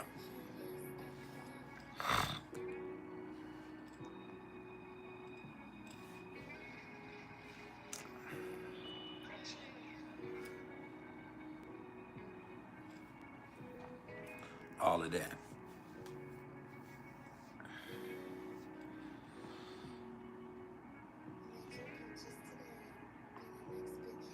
What's up, Anton? You said you're a Pisces sun, Leo moon, Sag rising. You're an amazing actor. You're very positive too. You keep a smile on your face. Like you're cool in the motherfucker. Pisces sun, Leo moon, Sag rising. My mama's a Pisces sun, Leo moon. She's the coolest person I've ever experienced. Like before anybody says anything else about my mama, like, man, your mama was cool in a motherfucker. And you got that Sag rising. And my mom might have had Sag rising. I don't know her rising sign, but yeah, you're cool in a motherfucker. But you're also really talented.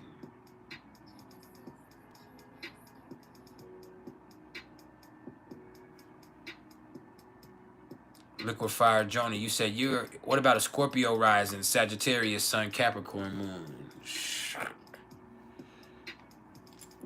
Well, you're always looking for something better. You're searching for something, and you're always looking for something better. And you feel like, you have something to prove. And so you have this intense mission. You're a magnetic and adventurous explorer who has something to prove to yourself and the world. And you're on a journey. But really what you're seeking is self-absolution. And you need to look for that inside of yourself, not in external experiences.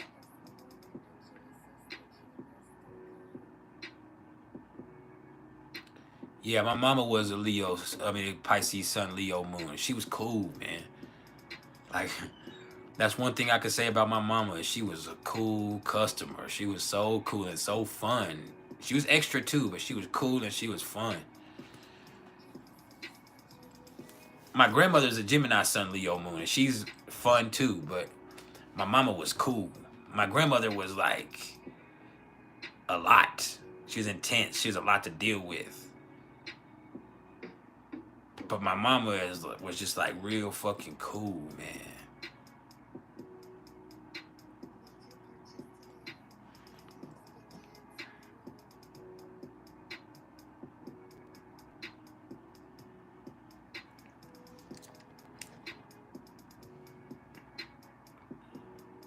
Oh, sorry, I seen something outside that looked.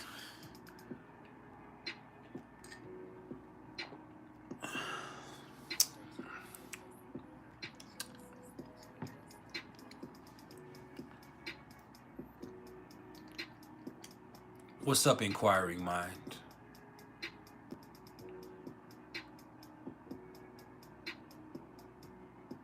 Yeah, I miss my mama. Don't make me start crying. I miss my mama. My mama was so cool. Inquiring mind, you said your Chiron and Lilith are both in the 10th in the house of Taurus. You worry about money too much? And you worried about people looking at you a certain way, or and so that affects your self-esteem. But yeah, you can be materialistic, and that can limit you materially.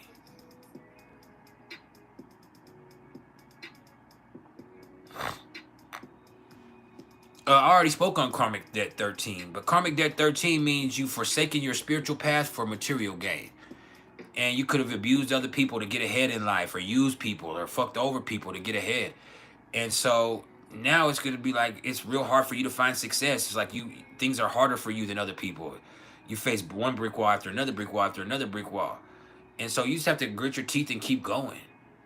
And whatever you do, don't treat other people fucked up or use other people. You got to learn how to take your licks on the nose and handle your business effectively, regardless of the obstacles that you're faced with.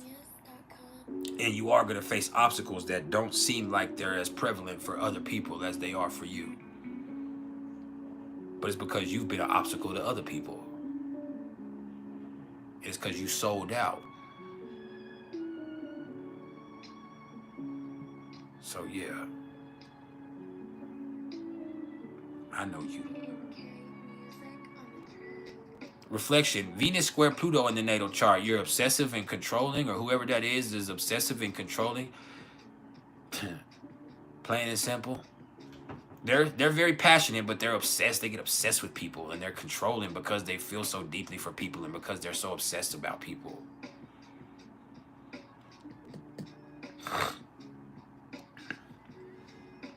Yeah, I know.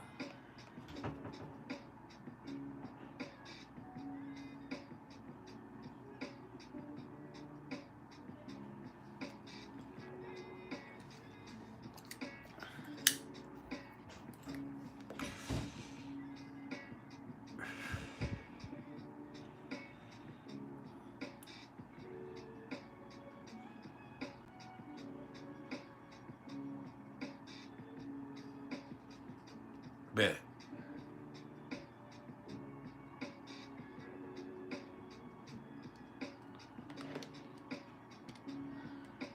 You don't want it. In my opinion, what's the best life path to have? It depends on what you want out of your life. I think the 11 is the best because I have it. My life path. But it's not, I don't think it's the best for everybody. It's the best for me. The 3 seems fun. It seems the easiest. I don't want to say 1 is the best. I would say the 3 seems easiest. And there's going to be people here to say, no, the 3 is the hardest. I'm a 3. The 3 is hard. No, it's not. It's because you're fake as fuck. The 3, you just have to learn how to speak from your heart. And once you can learn to speak from your heart, things fall into place for you. And don't be messy and gossipy and all that shit, because it's real easy to get caught up in that. But the 3 is fun, it's creative, and a big part of it is enjoying your experience.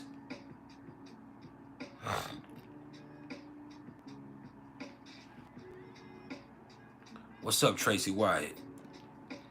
You said you have Mars in Scorpio and you're Pluto generation. What does that interpret? With Mars in Scorpio, you have laser focus. If you want something, you're going to lock in on it and you're going to do whatever it takes to get it. And you operate at extremes. You also have a lot of passion sexually. Yeah. You have a need for that sexual release. And for you, everything hits deeper. I appreciate the love on CashApp, Joni. But yeah, for you, everything hits deeper. And you have this austere quality that can keep going against the worst of odds for the longest amount of time in spite of anything. But you also have a certain vindictive streak. You have a certain vindictive streak, and you can be ruthless when you're mad.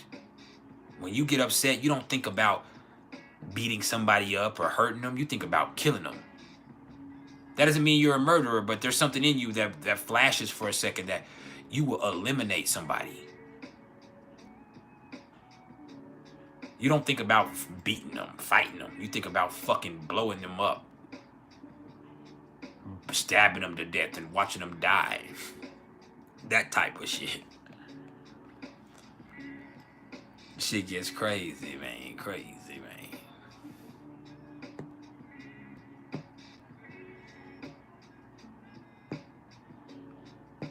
You hear me, Stevens?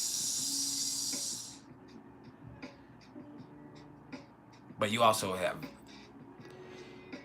this thing where you know how to handle, you control your energy very well. Transit North Node conjunct Sun in the 11th house. The North Node just transiting somebody's Sun, just more or less is like showing them, okay, and especially if it's Aries there in their 11th house, it's like you seeing who you are, you becoming who you are, and being confident in that and being honest in that leads you to the right type of people and the right type of interactions with other people and the right associations. So it's about aligning you with that which is for you.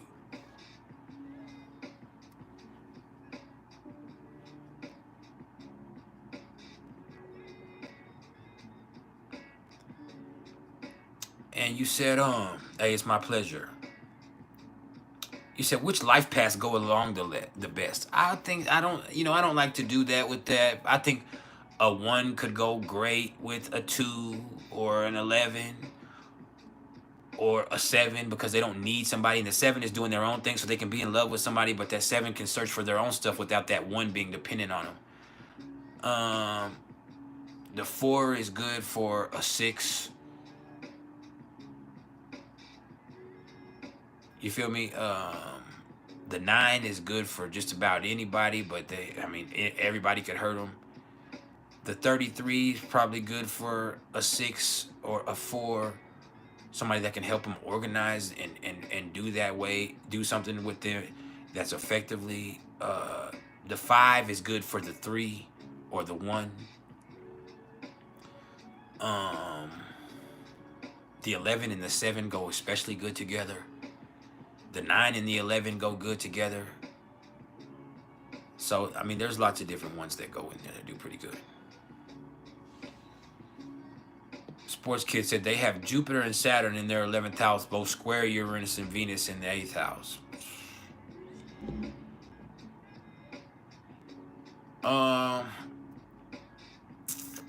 I feel like that's things right now are not as intimate as you like them to be. The 8 does go. The 8 goes with the 4. The 8 goes with the 1. Oh no, the 8 and the 1 can clash. The 8 goes with the 4. The 8 can go with the 2. The 8 can go with a 3. The 8 can go with a 22. The 8 could go with a 9. The 8 could go with a 7. But that 1 is going to be hard for him.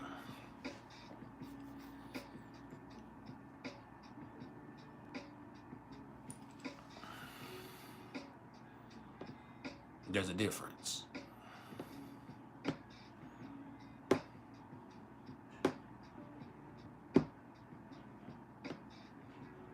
Twelfth house Sun, 8th house Jupiter. Do I dig? Yeah, I dig. You got a lot of karmic shit. You got a lot of shit going on internally that you don't speak on. You got a lot of secrets. You got a lot of stuff that you're still discovering about yourself. You got a lot of stuff that's weighing you down. Yeah, I know. 1 and the 9 compatibility. Yeah, they're great. They're great. The 9 wants anything that's going to break their heart, and the 1 will do it. The 1 will do it.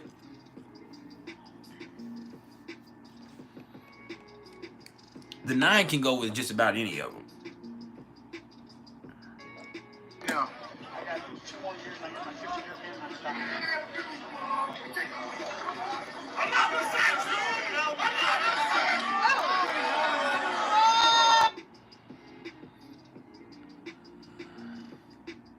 Much love to you.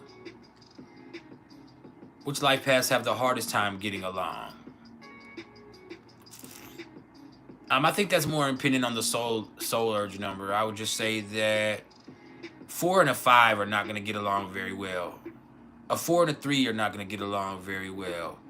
A 7 and a 3 are not going to get along very well. But they can. I mean, that's just, they might have a hard time. The 7 is so serious and the 3 isn't. The 4 and the 5 is like the 4 wants to be organized and the 4 wants to stay disciplined, and the 5 is the exact opposite of that. North Node square Jupiter. In a natal chart, or are you talking about in transit? Because that makes a difference.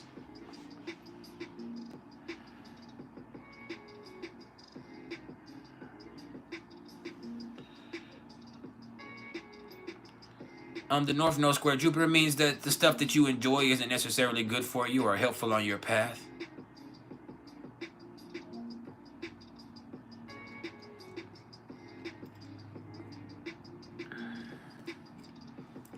The stuff that you like, the stuff that you're good at, naturally it's there, but it's not. It sometimes clashes with what you need to be doing and what's good for you. So what's good to you and what's good for you kind of have a conflict of interest. If that makes sense.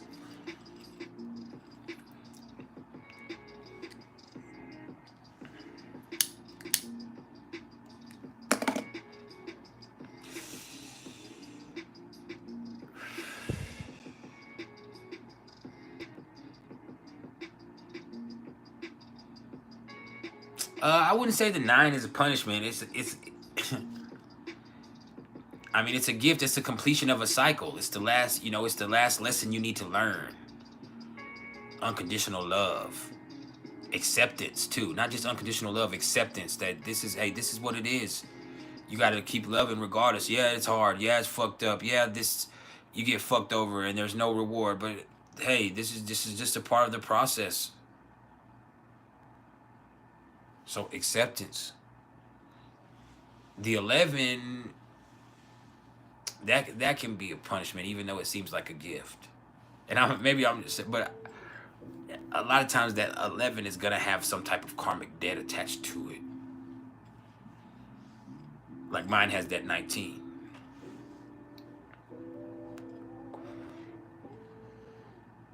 But I don't think any of it is punishment. It's a lesson. It's an opportunity for you to acknowledge something and heal some part of your character that's fundamental to your spirit. Sports Kid said, you also have your part of fortune in the 11th house, but Saturn is there. Yeah, you have to accept patience. Yeah, you have to be patient with yourself.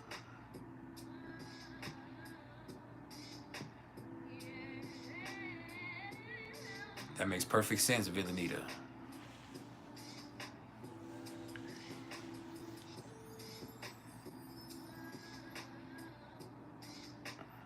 Perfect sense.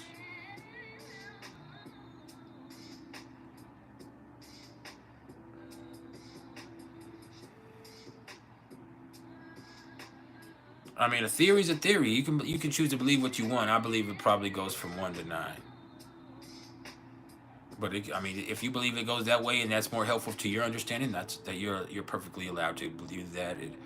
That doesn't mean you're wrong and I'm right, or I'm right and you're wrong. For my mind to make sense of things, it has to be an order the other way. Pardon me. Sorry. It has to be an order the other way.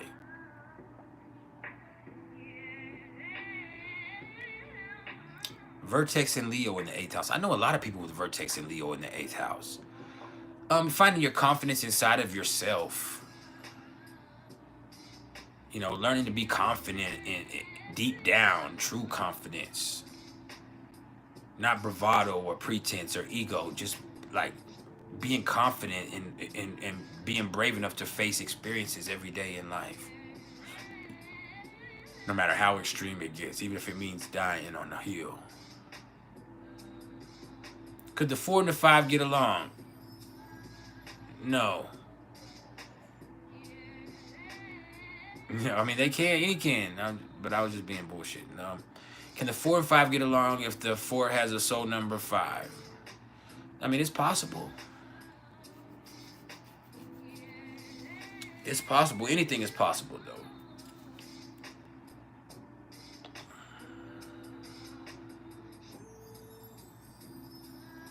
Vertex, not vortex.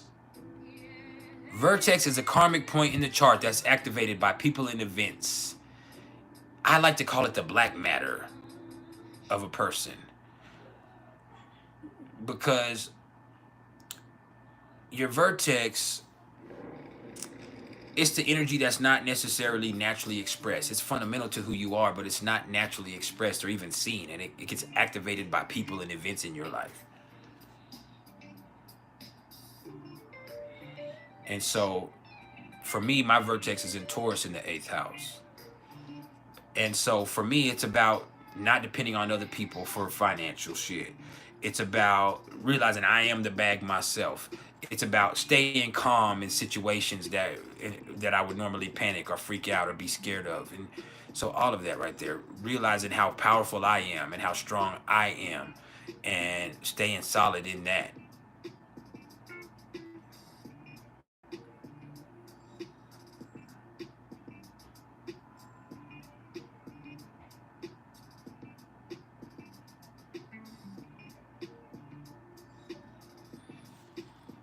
Yeah, the 9 is kind of like that. I believe that, Victoria.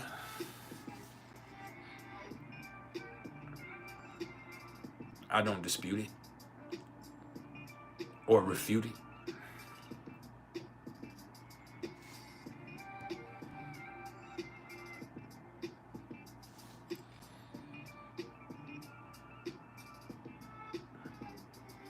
Or just vibe it.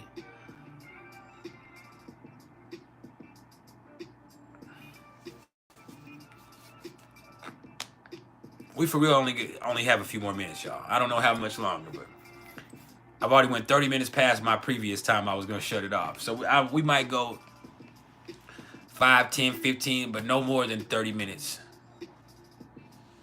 And we're out of here. Scorpio Mars opposite Taurus Saturn.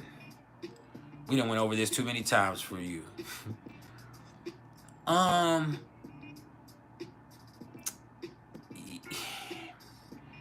you're so chill, but you're also so focused. Like that's an extreme. Like you're a perfectionist in a way too.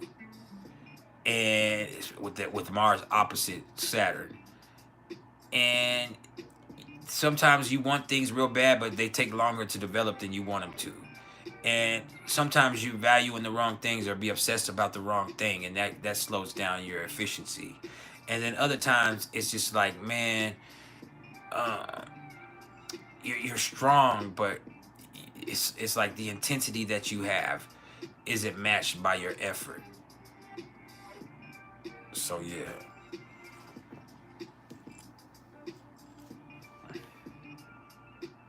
All of that.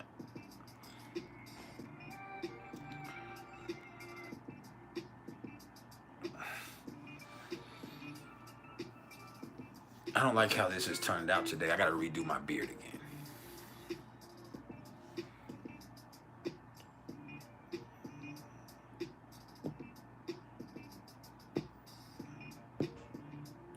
Talk about the Black Moon Lilith. What about it? I do talk about Lilith all the time.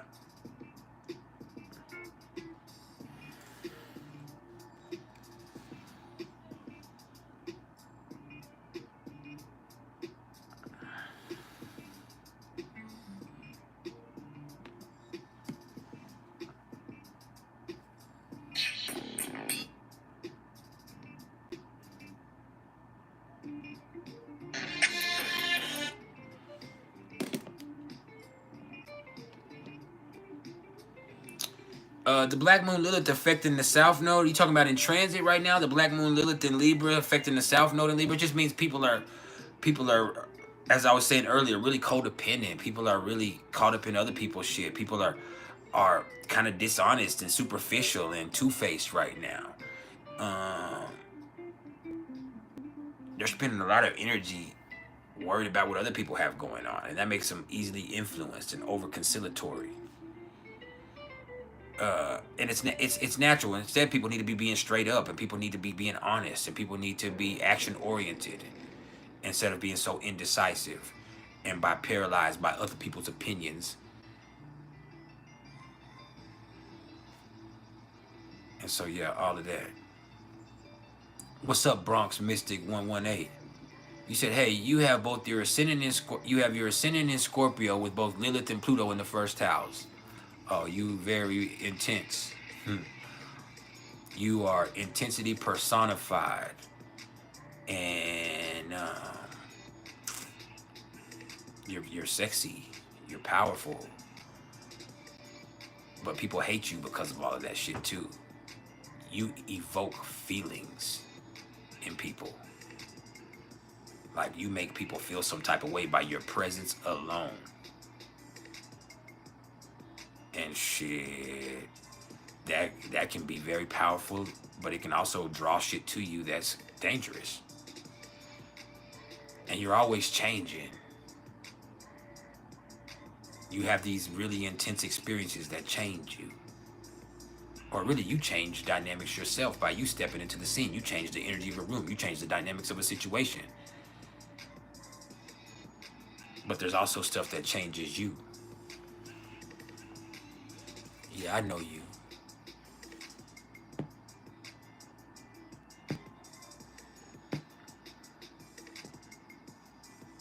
In a sanitary chart,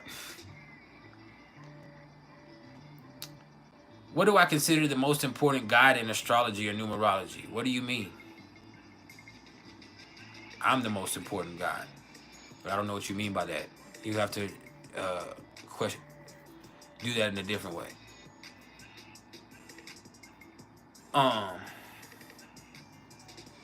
Inquiring Mind, you said, what are some tips on how you can handle moon square moon in synastry? It's hard because y'all don't get along.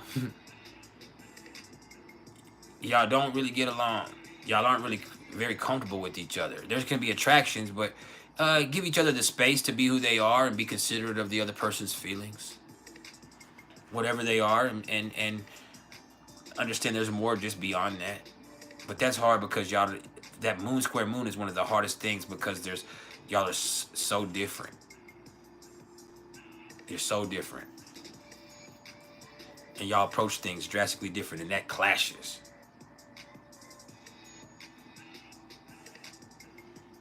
That clashes.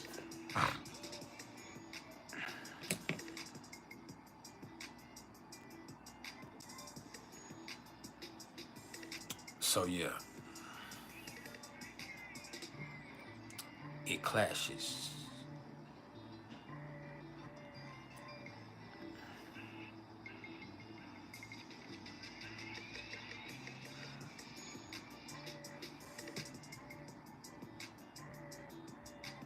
I gotta dip out soon too. We're almost done. It's been my pleasure, Joni. Villanita says she has Lilith conjunct ascendant ruler, and you don't know if the Lulu or people, especially women, have a problem with you. Yeah, they do.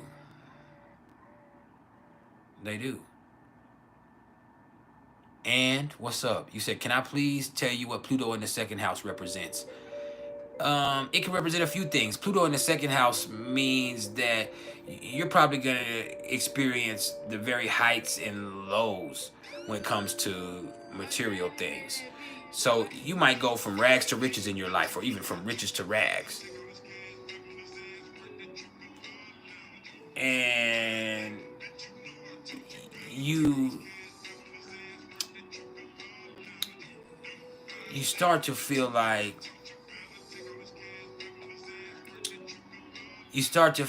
what's the word I'm looking for? You start to feel like, man, you have to get this money, because you're always worried about money no matter what. It's not like Saturn, but it's like you're after getting to a certain place financially. But then when you get there, and you will get there at some point, or you've experienced it at some point in your life, you're going to realize that's not what you want, because that's just like a paper tiger. It wears you down. You do end up getting the money, but you realize that you value the money too much, because the money didn't represent what you thought it meant to you. It just brought more issues. But more than anything, that's like a rags to riches or a riches to rags story. And like there's just intense push and need to get to a certain place materially. And once you get there, or once you see what that is like, it's not something you expected, and that changes you. It changes your perspective on life all the way around, and that can be a good thing or a bad thing. I appreciate it, Victoria.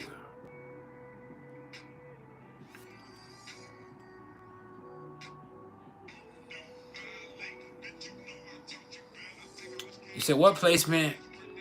I'm trying to read this. You said what placement or number pushes you to evolution of spirit? A lot of them. 7, 11.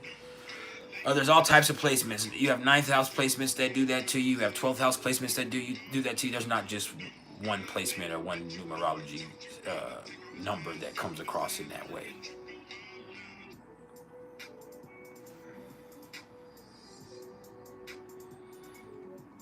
So there's a lot of different things that come with that.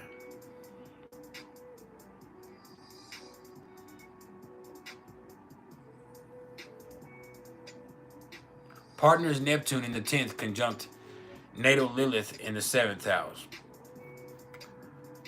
People don't understand who they are, and they're, with their Neptune in there, and like you don't see who they really are, and then you end up in a relationship with them, whoever those people are. Like and it's not a good thing or a bad thing. It's just like nobody really sees them for who they are with that Neptune. They underestimate them, or they overestimate them, or they look at them in a certain light that is not really them, or they judge them off what other people's perception is, which is a projection. And so there's this, and you yourself, you see something in them, but you don't see them. And so with that conjunct your Lilith in the 7th house, you get into these relationships with them that ends up ultimately being unhealthy, but teaches you a lot about yourself.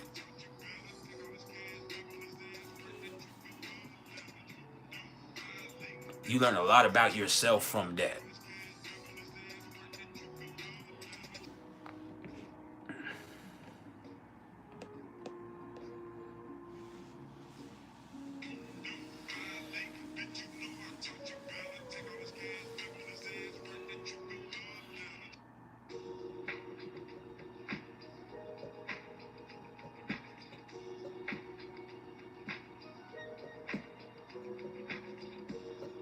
I am successful. What's up? Smile right now. The moon is in Aries. You better smile right now or I'll knock all this shit over. I'll knock this shit over.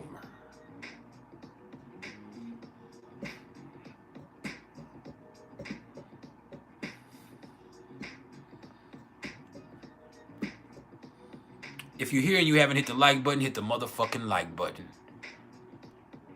If you haven't subscribed, you need to subscribe right now. Hit the motherfucking bell icon so you can be notified when I come on again. Join the tribal council. Look for the join button. Join the tribal council. It's like $5 a month and there's perks that come along with it. And I'm still working on my other tier, but you have to have certain offers that go along with that tier that you can prove that you are willing to offer. And so I do happen to have a tier that I'm about to offer soon that's even deeper in these subscriptions. That's going to be like probably a $50 tier. But that tier right there is also going to give you an opportunity to talk to me once a week or once every couple of weeks personally, and us to touch base and for us to have exchanged our numbers in there. And for those of y'all that have not got a full numerology reading, this is the opportunity for you to do so. What you got to do is get at me right now and just use the word live as the subject of your inquiry in my email, and then I'll know that you were in my live. And then from there, I normally charge like $99 for my audio recorded numerology reading. So today I'm offering them for $69 for everybody that's seen this. All right? And not just for today, for this whole weekend. Monday, it'll go back to regular price, and I'll offer another deal when I come live again on another one of my services. But for this weekend, since we did numerology today, I'm offering the numerology readings at a reduced rate. And that's priceless knowledge of self for you. All right? So get at me for those. I don't just offer numerology readings, though. I do birth chart readings, whether it be an audio recording that's like an hour and a half to 2 hours long, whether it be a phone call where we're on the phone for 2 to 4 hours, whether it be a Zoom session where we're on Zoom for 3 to 4 hours, whether it be a solar return reading where we look at from your birthday and the energy that you're bringing into this year, whether it be synastry readings, whether it be Pluto through Aquarius transit journey readings where I look at Pluto's journey through Aquarius and I assess all of the aspects that it's going to make to your personal placements over the next 20 years while also giving you specific dates and time frames of those. I'm also looking to take on one more apprentice so I can impart y'all with this knowledge. Now that ain't cheap, but it is priceless. So I'm looking to take on one more student, and then together we can work on this.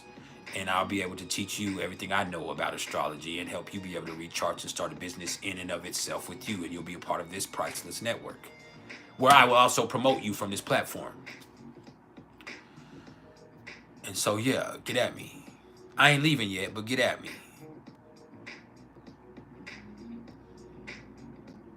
I appreciate you, bro.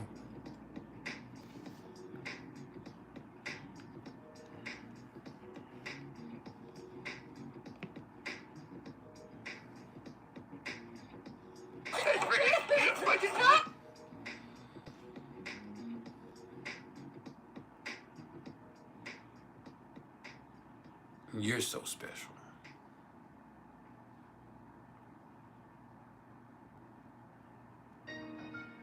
We almost done. We got 15 more minutes for real, and then I'm out. So let's make it count. Sports Kid said, you have Neptune and Lilith conjunct in Pluto. You got a lot of problems. But those problems that you face and you experience change you for the better. And you facing those problems, it really empowers you. So that's very helpful.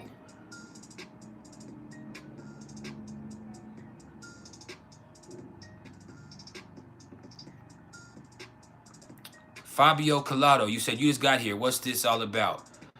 I did a top 5 on numerology, but right now I'm just sitting here for the next few minutes answering any questions that you have about astrology or numerology or anything else that helps you raise your vibration and understand yourself better.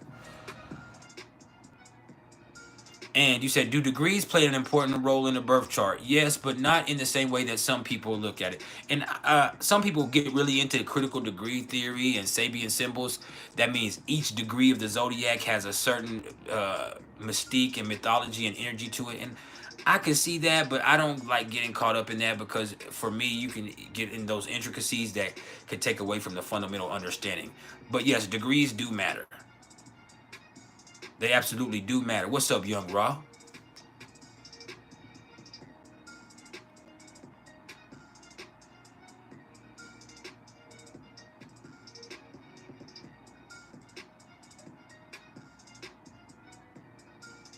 It's my pleasure, Topo.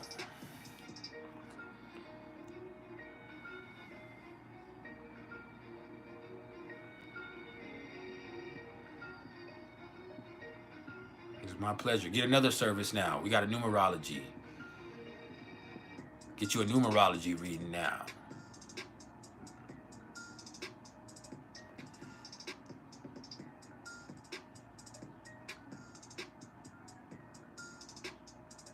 What's up with it?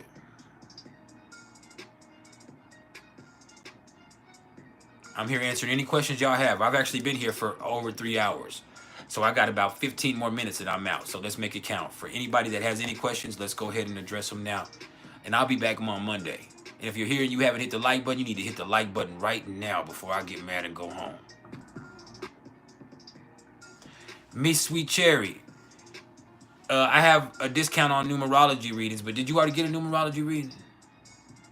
Or did you get a natal chart reading? I have a discount on numerology readings this weekend.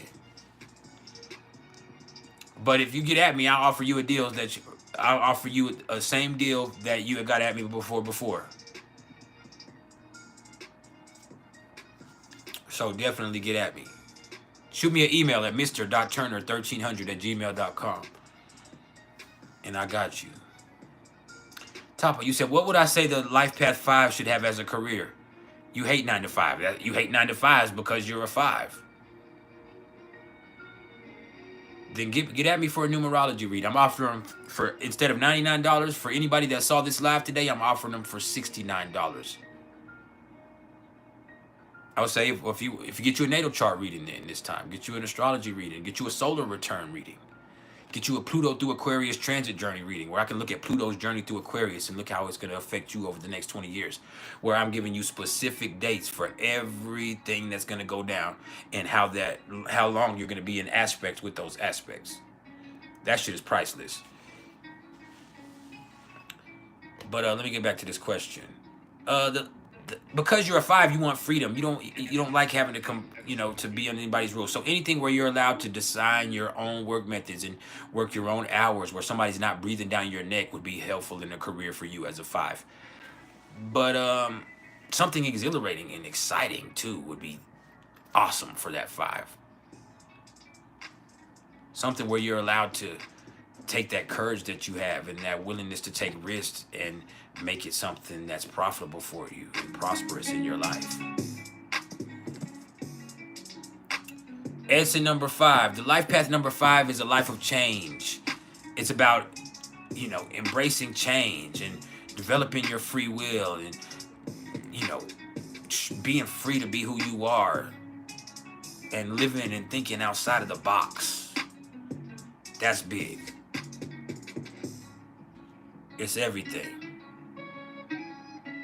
Do I think Aquarius and Leo are a good match? Yes. I think any of those opposite signs can be good matches. But there's more to it than just that. Tina Clara Marie. Aquarius moon square Uranus in the natal chart. You're just different than people expect, and you're even different than you thought you were gonna turn out. And you react to things differently than most people.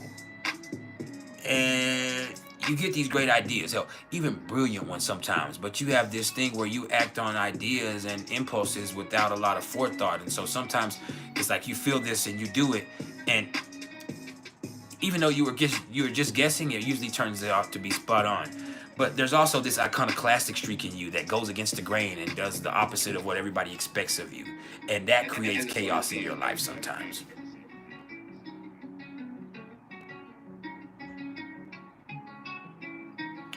Miss Sweet Cherry, then you got to get at me and get you that Pluto reading.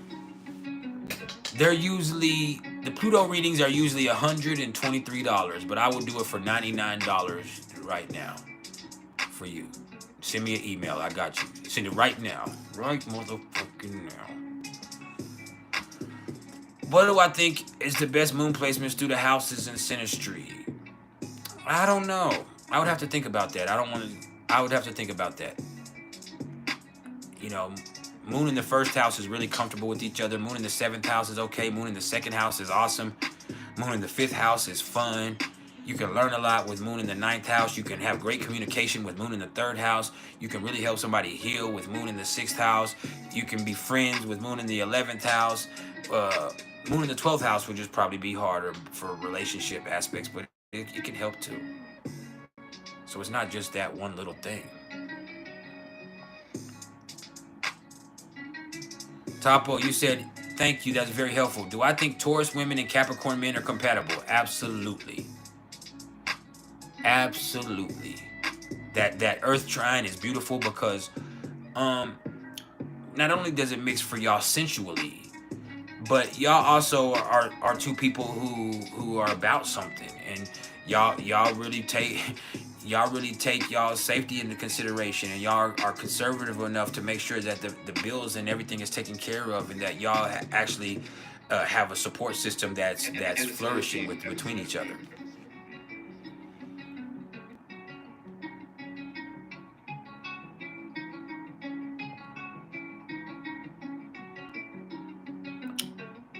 La Promise More. You said you have Aries Sun, Aquarius Rising, Taurus Moon. What can and Pisces Venus. What can I say about you?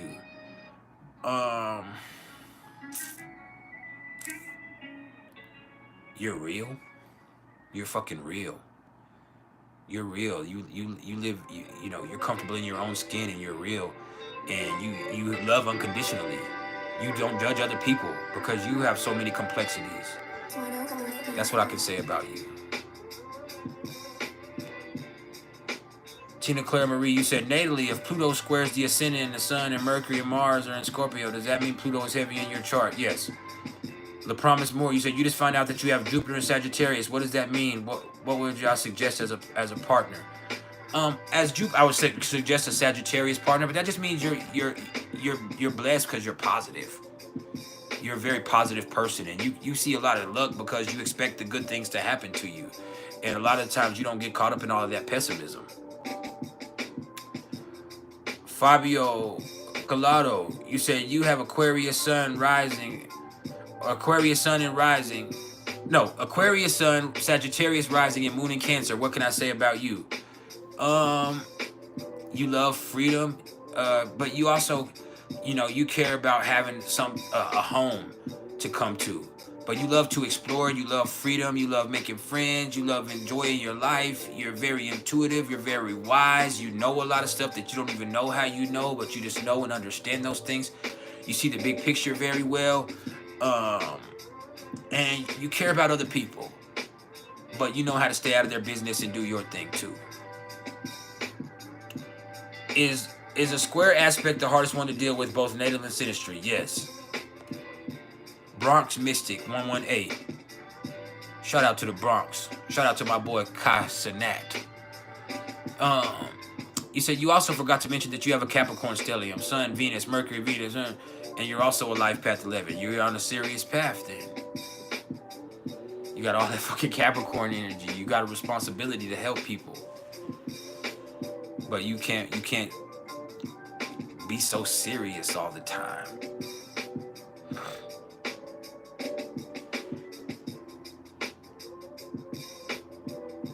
You dig? We got 5 minutes and I gotta go for real, y'all. 5 minutes and then I got to go. Sweet Cherry's an 11. I'm an 11.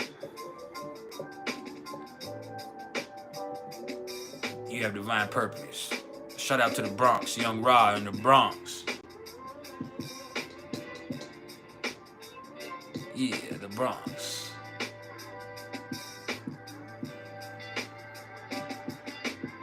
What are the rising signs through the houses mean in synastry? Attraction. Attraction. Attraction.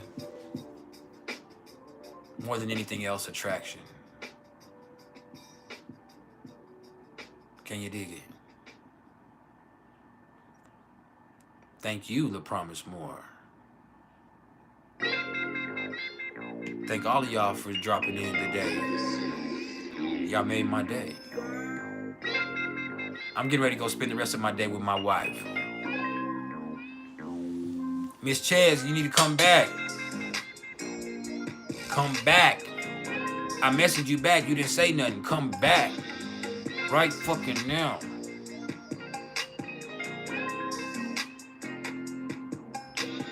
Aries sun, Cancer moon, Taurus rising.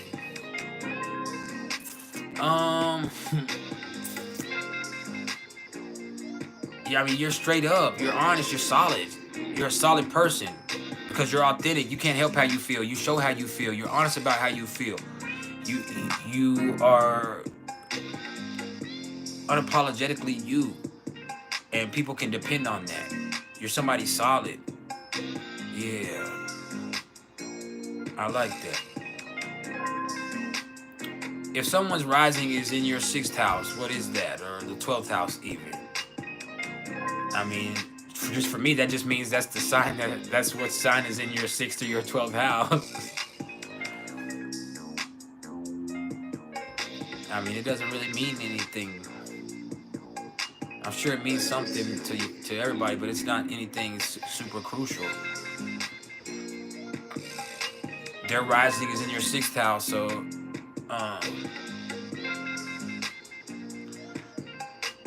that can represent a part of yourself that, or that person can represent a part of yourself that is hard to reconcile.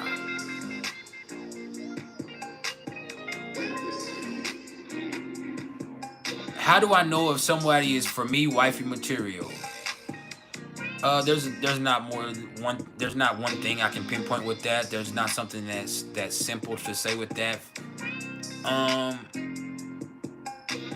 Someone who respects themselves, and someone who respects themselves enough not to let me disrespect them, or anyone. But yeah, somebody who respects themselves enough that they don't settle for less or allow me to disrespect them. That's one of the main requirements. Because I can be really trifling. And so if you demand the best out of me, then we can be the best together. Look, I appreciate everybody's love and support. If you're interested in any astrological readings whatsoever, don't ever get at me in these comments.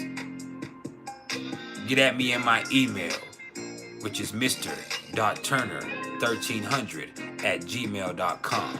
That's mr.turner1300@gmail.com. And I will be back probably Monday. But I love y'all, man. This has been an awesome session. Hey, my books are open. Get at me. And I'm also looking to take on one more apprentice, an astrological apprentice. I won't impart my numerology knowledge on anybody because I just don't do that. But astrology, I will teach you everything. That way you can start your own practice, and that way you can develop an understanding where you can also have a gift that keeps on giving. And that's like 11 an hour and a half sessions, one-on-one, on Zoom, where we're face-to-face, and I'm teaching you how to understand the charts better, whether it be the anatomy of a birth chart, and then after that, the aspects and the influences and how everything works out together. So, thank everybody that came today. I love you. Hey, Ash, hey, sweet cherry, it is my voice. You like my voice? Thank you. I'm gonna go spend the rest of the day with my family. We're out.